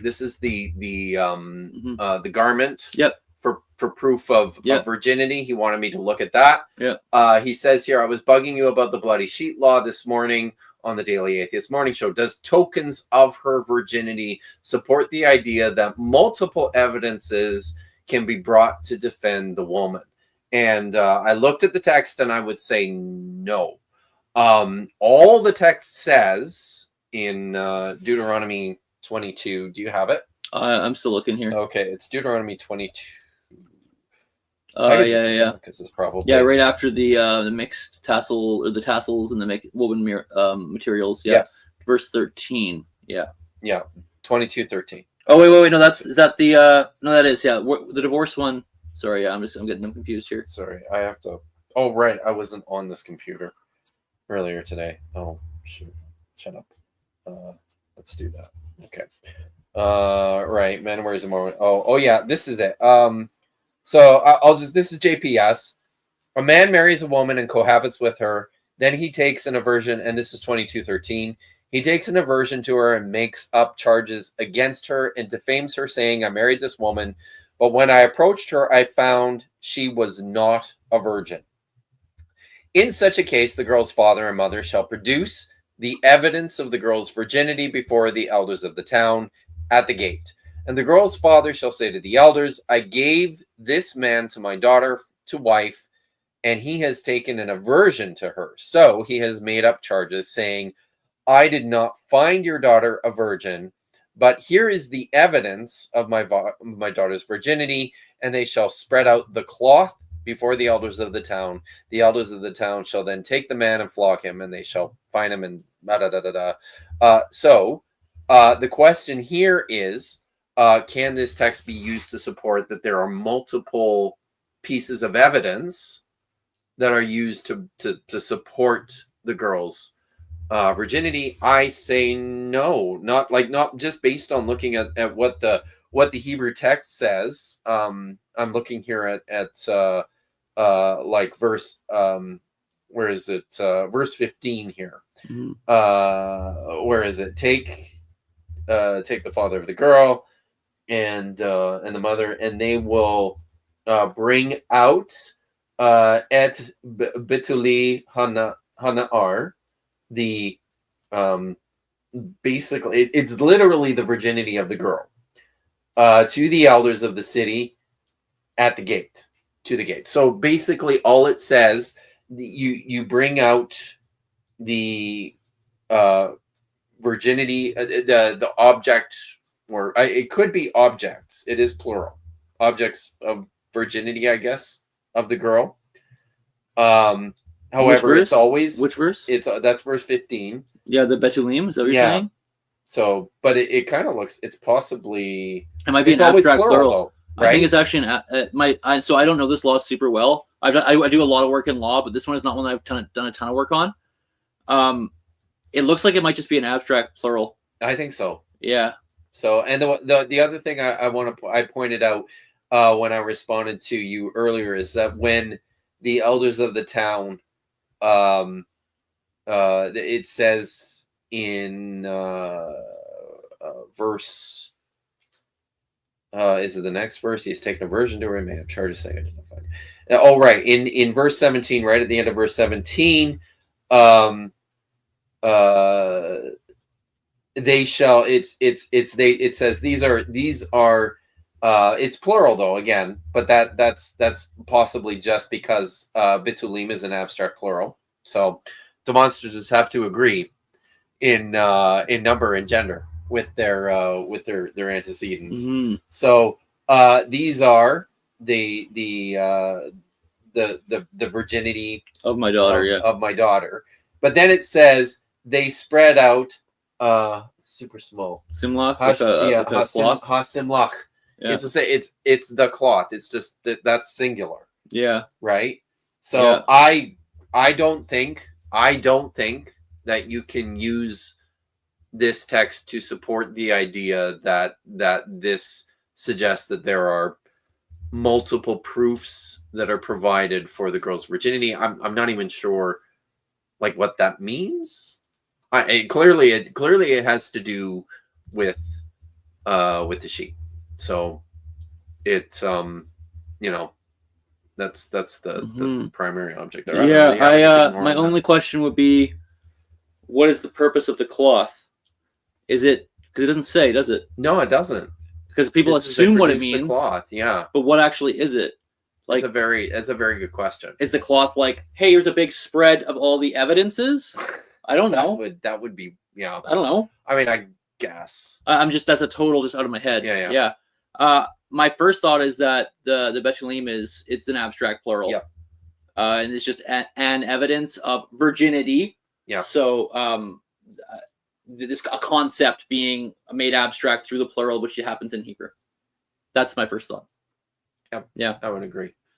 So, but I would say no.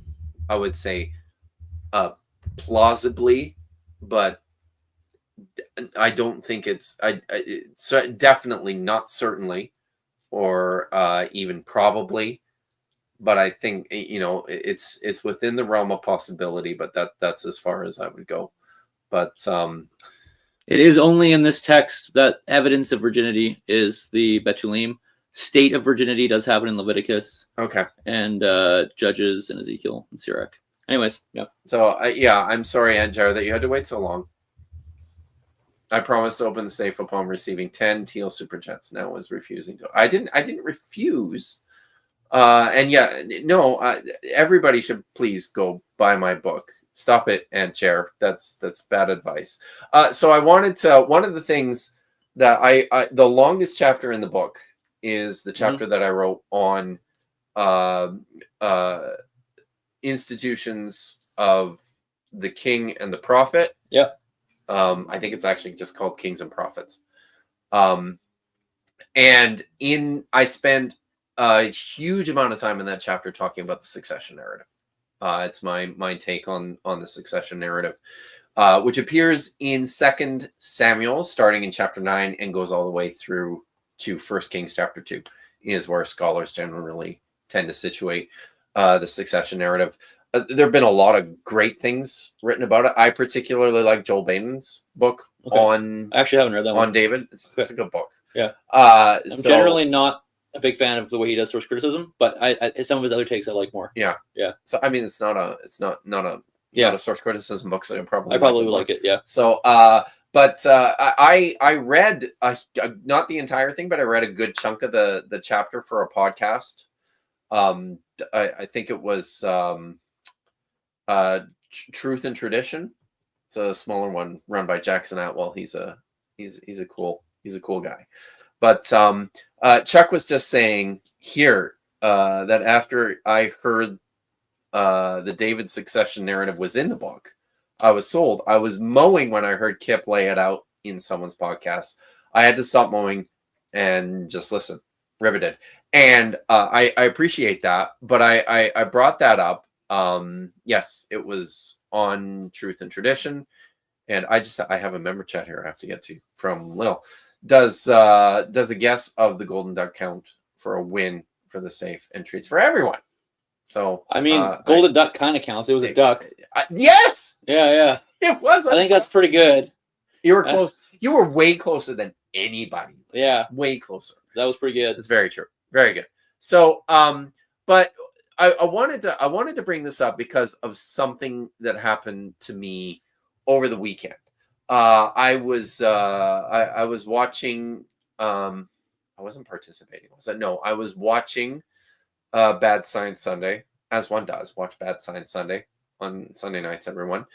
And when it was over, I switched over to watch a stream with DJ Ozzy, who's a friend of mine. You don't know this guy, but he had on a gentleman, and they were talking about David's presentation in the Bible, as in particular his presentation in his relationships with women. Mhm. We know about his relationship with Bathsheba, and the way in which that's framed from a modern Mhm. perspective is pretty grim. Yeah. It's pretty gross, right? Yeah. But and this is something. So one of the things that I bring up in the book, I talk quite a bit about that story. But one of the things that I bring up in the book, one of the things that I brought up in this show with Oz, I ended up actually getting sucked in and going on screen for about 30 minutes to talk to this guy.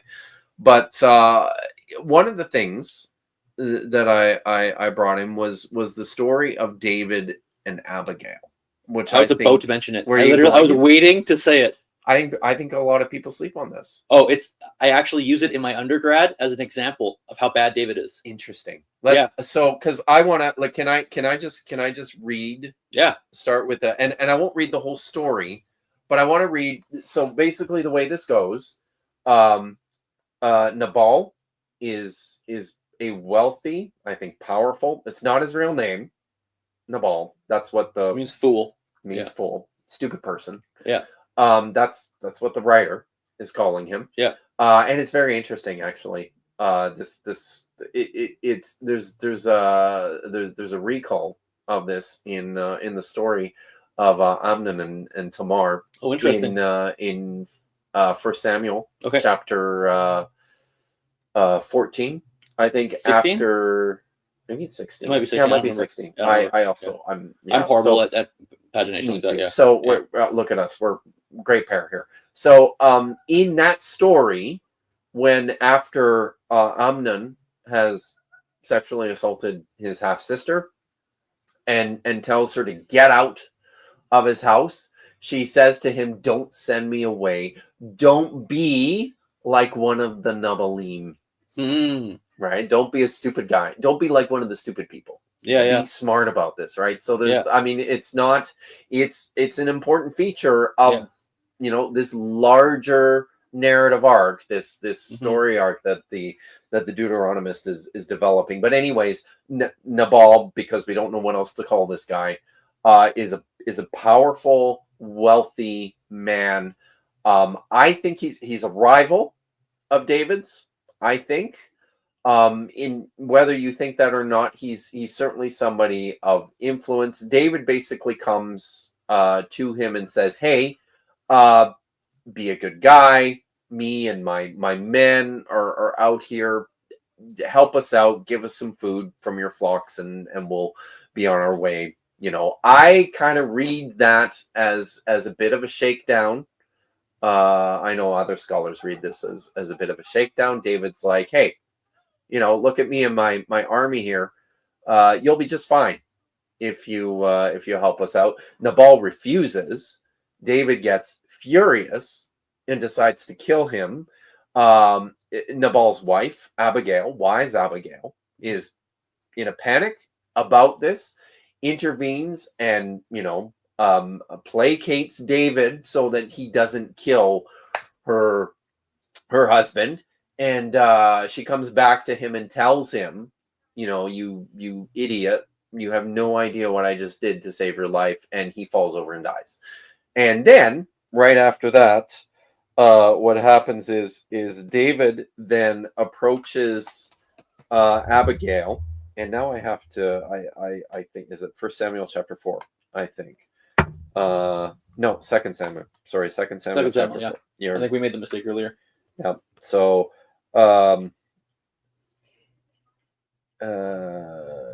is it 4? No, it's before that, isn't it? Because he's not the king yet. So maybe it's 3.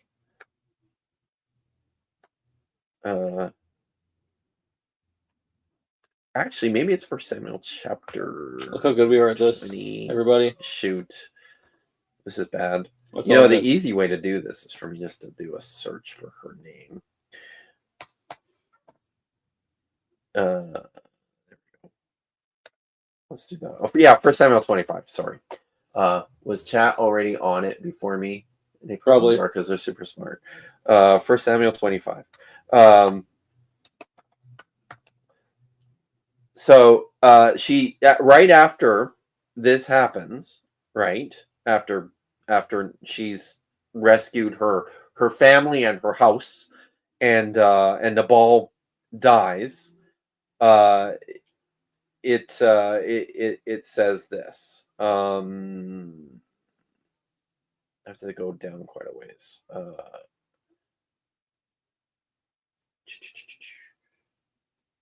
So yes, Nabal dies. Then we go down to verse 39. Okay, David rejoices after Nabal dies. He says, "Praise be Yahweh, who championed my cause against the insults of Nabal and held back his servants from wrongdoing. Yahweh has brought Nabal's wrongdoing down on his head." Then it says David sent some of his boys, his messengers, to take Abigail as his wife, as his woman. And when David's servants came to Abigail and Carmel and told her that David had sent them to take her to be his woman, she, then it says, bowed down low with her nose on the dirt, basically, on the ground. And this is what she says. She says, I gotta look more closely at the Hebrew here. That's verse 41. So it says, look here, your female slave, your Amma, is what she responds. To be another word used for female slave, shivka. She's basically saying, I am your slave. I will be your slave, to wash the feet of the slaves of my Lord. And then it says that she got up then, and she mounted a donkey and took 5 of her attendants with her, and she went with David's men. And that's literally the last we hear of her in the entire story, except there's at one point in 2 Samuel it mentions that she gave birth to a son for him, but that's it. That is the only role she plays in this story. I brought it up. I think it's important to draw attention to what she says to David. What she does. She buries her face in the dirt, and then she says, "I am your slave, and I will wash the feet of your slaves." And I bring this story up to say, I mean, really, is that what's going on here? This is one of these things that's Nitty. You know Nitty, yeah, right? He said, people, when they talk about this story, they talk about her like a Disney princess, right? Oh yeah, no, not at all. No, I completely agree. Not at all. This is a woman who is in a position of vulnerability and duress, and is responding the only way I think she thinks that she can. And it's not to be your lover, No. your companion, your friend. I will wash the feet of your slaves, is what she says to him. So if anyone from my world, more of like the typical Christian growing up, I didn't grow up a Christian, but like evangelical, David's the great king of the past, that whole perspective, you need to be very careful with that. There is a reason that the book of Chronicles says of David, you cannot build the temple because you're so bloodthirsty. Yeah. David is arguably portrayed as a very violent and mean person, despite the fact that he still did worship Yahweh. So is it a case of a perfect guy who just did that silly old David Bathsheba thing? Or is it actually a guy who's deeply flawed that God still worked with because he made a covenant to work with him? Yeah. I go to the latter, and I'm actually going to add fuel to the fire you just started burning. I'm just going to read a really quick story. This is in 2 Samuel 3:12. Abner sent messengers to David where he was, saying, "To whom does the land belong? Make your covenant with me. Look, my hand is with you to bring you all of Israel. I'll bring all of Israel over to you." He said, "Good. I will make a covenant with you." Pay attention. "I'm asking only one thing from you." Here it is. "You shall not see my face unless you bring Michal, the daughter of Saul, when you come to see me." Listen up. Then David sent messengers to Ishbosheth, a man of shame, the son of Saul, not actually his name, right? Yeah. The man of shame, saying, "Give me my wife, Michal, who I betrothed myself for 100 foreskins of the Philistines." So man of shame sent and took her from her husband, from Paltiel the son of Laish, but her husband went with her, weeping. Yes, weeping all along after her as far as Bahurim. Then Abner said to him, "Go and return." So he returned. If that story is not trying to tell you that you should feel for the husband who's losing his wife, and David is just trying to amass to himself women, I don't know what else this is supposed to be telling you. Yeah. Like, it's not portraying him well. So you have to get past Sunday school and think about how this story is telling. Like, what are these stories trying to do? It doesn't mean David's always a bad guy. It just means that sometimes he's a really bad guy. So he's a product of his time, and he's a product of his environment too. Yeah. Right? Like this is just he is a war chief. Yeah. And he is behaving as war chiefs do. What does David do? Right after this story of Abigail, the very next thing that he does, I don't know if you know offhand, but right, the very next thing that he does, he goes and takes what's her name? Ahinoam, a woman from the harem of Saul. Mm-hmm. So he takes Abigail. Very next thing he does, he goes and takes another woman. And I take Saul's daughter here. And take Saul's daughter. Yeah. This is what war chiefs do, right? This is you will probably find this kind of interesting. The way that I draw on this on Joel Baden's presentation in my book, but the way the succession narrative is set up, the reason why the writer here is careful to point out who some of these women are, is because he's setting this up in the succession narrative. It's interesting. Amnon is the son of Ahinoam, who is the woman that he took from Saul's harem, and then Adonijah is the son of it's another woman that's listed in her harem. I don't in his harem. I don't remember offhand. Like I said, Abigail's son is the name of her son is mentioned, but we just never hear anything about him anymore. Absalom, who is sort of the central figure in the succession narrative until you get to Solomon, to Shlomo. He's the daughter of a Geshurite princess that David married after he became king. So I mean, the big difference here between Absalom and these other boys in his household and these other women through whom he's fathered them, the big difference is that this is a legitimate like a legitimate treaty marriage that you would expect to see between rulers. So this is David making a treaty with the Geshurites, with the king of Geshur. Part of that treaty is that he gets his daughter in exchange for the agreement. All these other women are women that he took them. Mhm. Right. Same with Bathsheba. Yeah.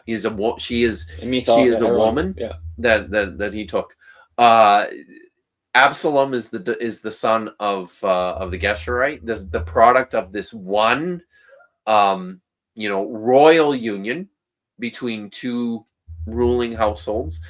Joel Bainin makes the argument, and I think I agree with him, that Absalom was probably from the start the preferred heir in this situation, because it's the most secure of the unions. His claim to the throne is probably the most legitimate in the first place, and probably the one that David is keen to support. So I think it's a good argument, and it's a very interesting way of reading that story. Totally. When you have some of that in the background. I see Pixie saying that I thought David was a man after God's own heart. It depends what that phrase means. So some have actually argued that it doesn't mean that David was super spiritual and following Yahweh, but that rather it's God's choosing. He's the man that God chose. He chose a specific, like that after God's own heart means someone that God wanted on the throne. That's been argued linguistically, whether or not you take it, whatever. It is kind of interesting that phrase itself is pretty. I think it occurs once or maybe twice. I don't remember in the entire narrative. Yeah, and it's early, so it's interesting that's. I think it gets latched onto because it's quoted in the New Testament, isn't it? I don't think so. No? Okay, I don't know. There's a super chat here from Jester. Thanks, Jester, for the $2 super chat. Here we go. There we go. No wonder God was done by the time. No wonder God was done by the time of Bathsheba. Two times. 1 Samuel 13:14, and no, it is Acts 13. You're right. Acts 13 as well. It's only I think it's only 2 times. I think that's probably why we latch onto it. Is because Paul did, right? But it's very interesting. So cool. So we agree. That's nice. It's always nice when Joel and I agree that David was kind of a bad guy. Yeah, he is certainly depicted as a bad guy. And so I think one place I would be interested to ask you about is, do you think so I take a principle in reading biblical narratives, and this is what I teach, that the narrator is king. The narrator is the one guiding you in the lessons of a story, not the characters. So does the narrator approve of the weeping husband of Michal? Right. Or is the narrator trying to tell you, do not approve? Especially this man of shame brings the wife. Yeah. Like, I think the narrator themselves are saying, you should not like this. Yep. If that's the case, then again, anyone from my side of things, Christian world, you should go with the narrator and not with David.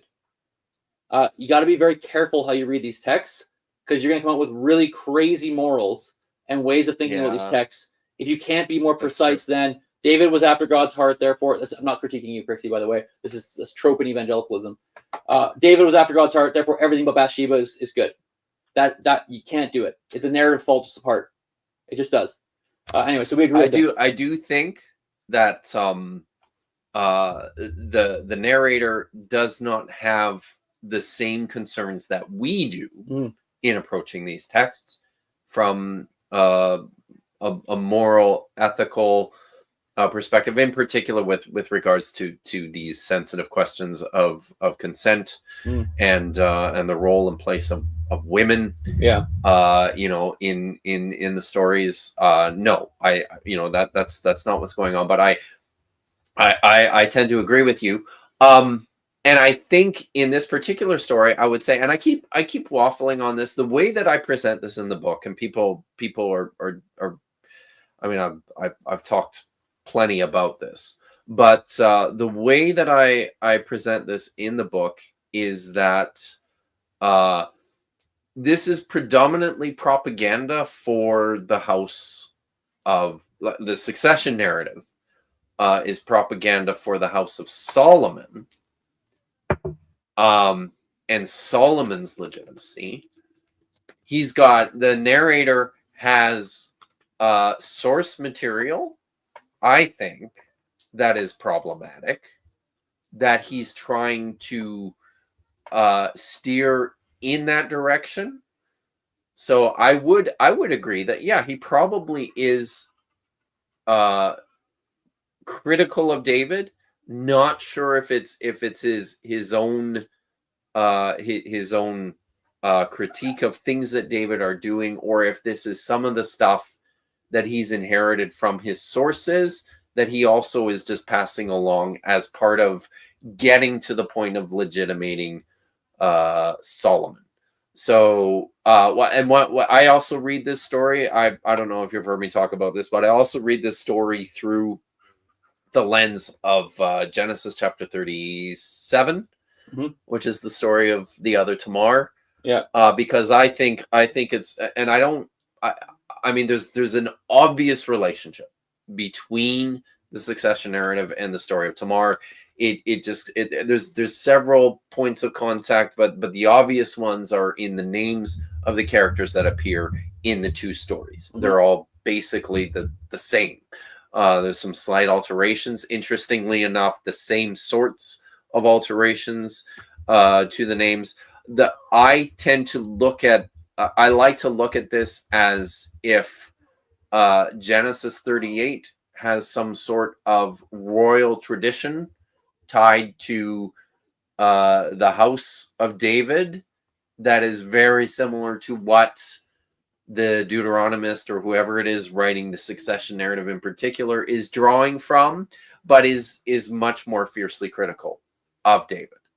And I like to sort of look at the one as a royal critique, and the other one as, you know, a propagandist working with his sources. That's the way that I deal with them. No, yeah, it is. Yeah. A question that everyone should have is, why is David depicted like this in 1st and 2nd Samuel?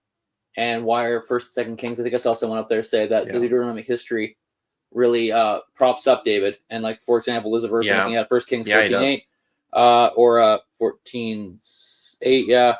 I tore the kingdom from the house of David and I gave it to you, this Jeroboam. But you were not like my servant David, who kept my commandments and who went after me with all his heart to do what is right, only what is right in my eyes. So yeah, like it does seem to have a high. Well, it's there's the Deuteronomic phrase, right? He did what was right in the eyes of Yahweh, which is really the only thing that the Deuteronomist cares about when you get right down to it. This is the metric by which every man is measured, every ruler in Israel. So I did not that one. Misinterpretations asked if there actually is. It's been pouring rain all day, and there's thunder outside the window here. Were you kicking the table? No, I wasn't. Did you hear the thunder? I didn't. I was so focused. Was there thunder? Okay. Yeah, there was. I actually was so focused that I was. It's been that kind of day.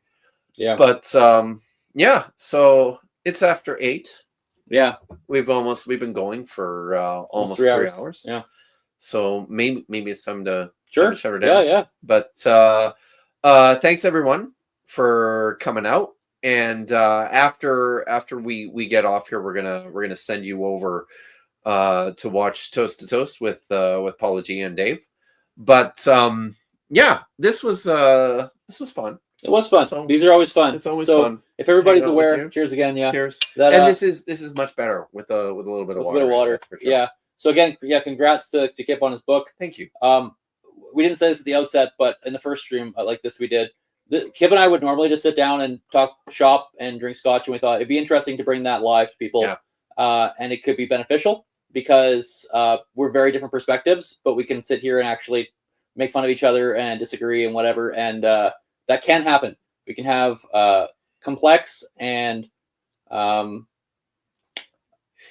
candid dialogue, but disagree. This kind of shows that. What's weird though is I find, and this is the thing, this is the funny thing when I find when I sit down and actually have conversations with scholars that I usually agree with another scholar about most things, right? And I think I find that when you and I talk, we always find that in broad strokes we tend to agree about a lot of stuff.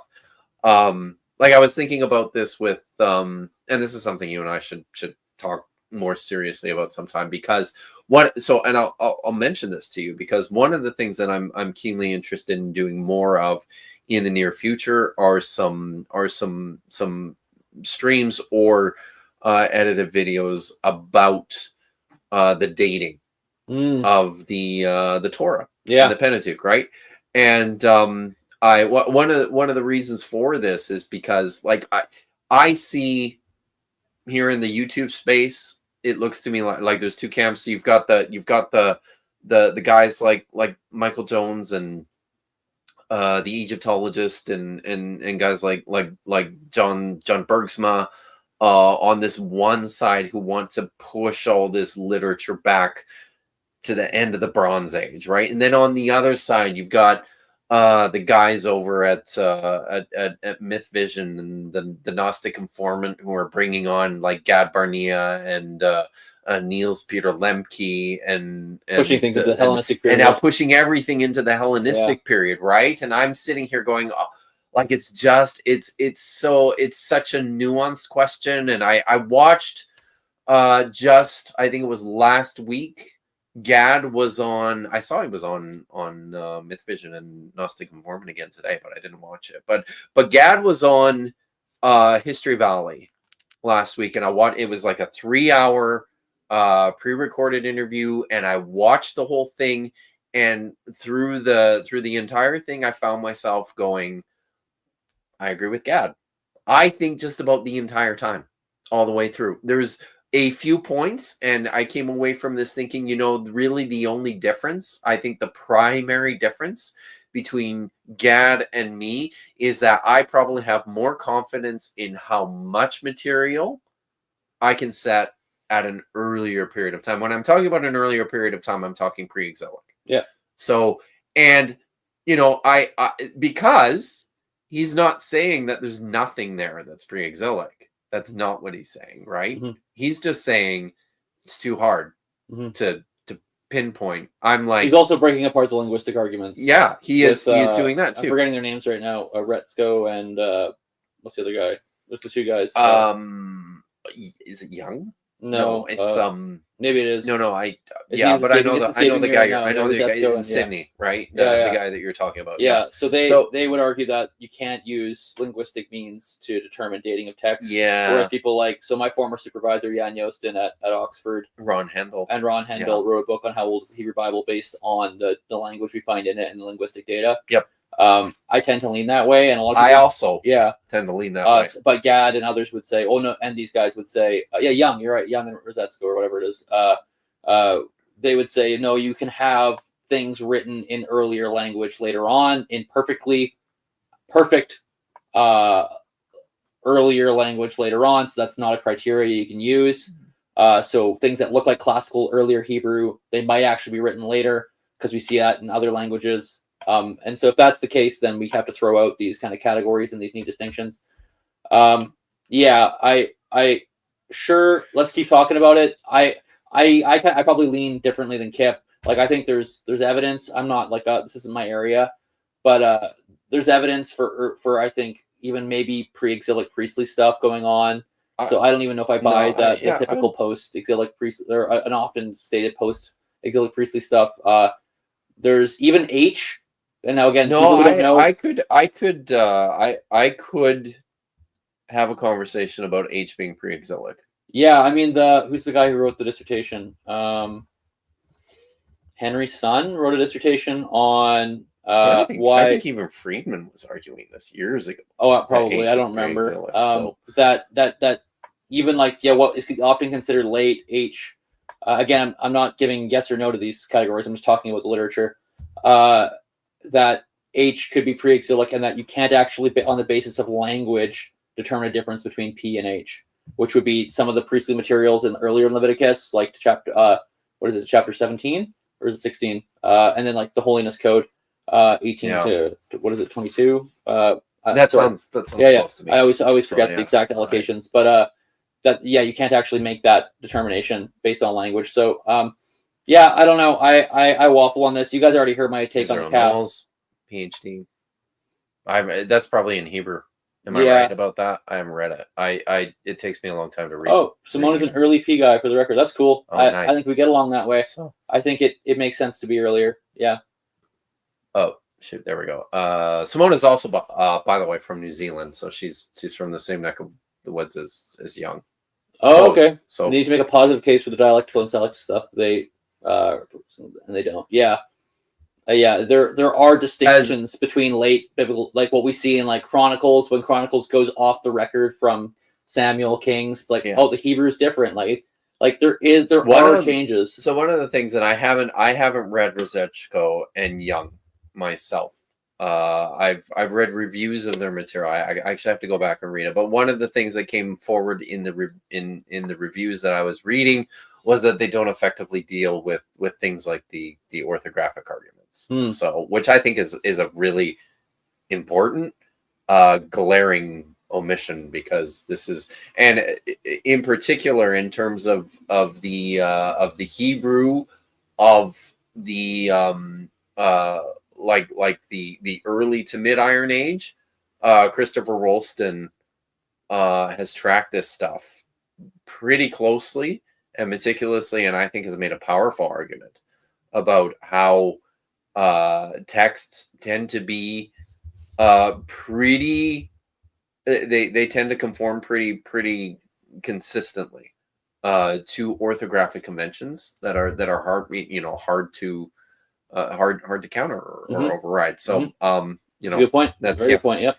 So orthography, just for the I probably talk about it enough that everybody knows what it is, but for those of you who don't, these are spelling conventions, ancient Hebrew spelling conventions, put simply. So so that's stuff that I into, and like this is something like when I was doing, we didn't talk about it, but the stream that I did about the genealogies in Genesis 4 and 5, I'm using to make a case that I think the Masoretic version of the Genesis 5 genealogy is probably no earlier than 3rd century, maybe 2nd century, right? Yeah. And there are features in that are very interesting, but importantly, it's based on material also that is clearly, I think, older, and that you can still push back into the pre-exilic period. But yeah, I'm not sure on any of that. I know that so people know the dates, like the dates, the numbers of ages change between versions. So the Masoretic text, Septuagint, Samaritan Pentateuch, and so there is something textual going on there. And so if you want to recover an earlier text, it might not be MT, and Kip is saying it probably is an MT.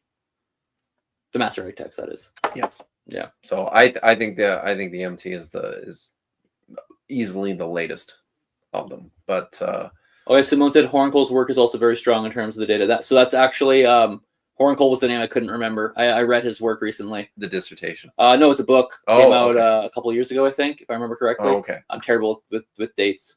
Okay. But Horncole, I actually texted you about Horncole. You did? Yeah. He was the guy where he's talking about how P should be dated earlier based on his linguistic dating. Yeah.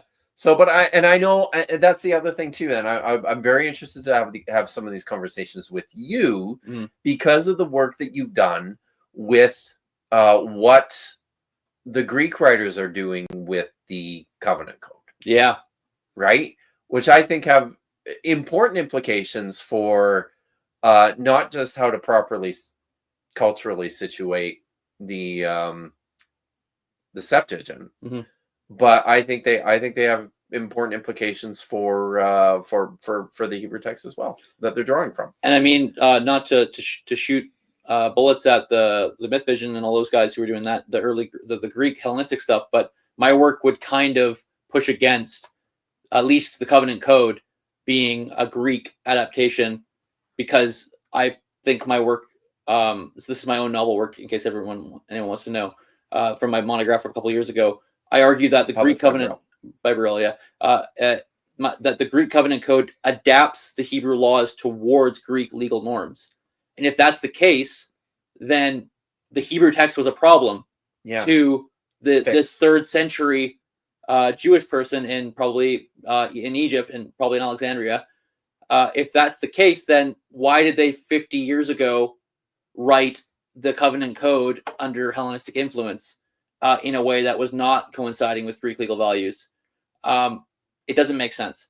It makes way more sense for it to be an ancient. Now I know they could say, oh, some of it's ancient, some's not, or whatever, or maybe the I don't know what they want to argue. But in any case, stuff like that makes me go, yeah, it doesn't seem to be a Hellenistic composition. And then so Gmerkin argues that, I think he argues the Covenant Code is Hellenistic, right? I think so. Yeah. And so I think my work, I actually read Gmerkin, or part of his work. That was the most recent one, Plato on the Creation. Yeah. I read his work. This is my own bad for doing this. I remember sitting in the Sackler Library at Oxford, and I had his work, and I just looked at it. Maybe it was on the computer, and I'm like, this is interesting. Not many people are engaging with this. I just can't right now, and I should have, but I didn't. So I don't actually mention him in my book. Anyways, yeah. So, but yeah, I think these are some of the conversations I'm interested in having. Cool. In the future. So, but yeah, now it's pretty much 3 hours. So I think it's time to shut her down. So, thanks everyone for coming out and hanging out with us and drinking whiskey. Thanks for coming over, Joel, yeah, and for bringing some very fine Scotch with you. Mm-hmm. And I guess I gotta find a good outro here. I'm terrible at doing this kind of stuff. But thanks everybody else also for having me. I know I'm not your typical person on these kinds of channels. I appreciated the comments that said that they appreciated the friendly tone that we're doing in these discussions. I think that we could use a lot more of that. Friends, right? We could use a lot more of that on YouTube. That's true. Yeah, I think so. Cool. So, okay. Good. Hot tikva, everyone. Hot tikva. Take care and have a great weekend.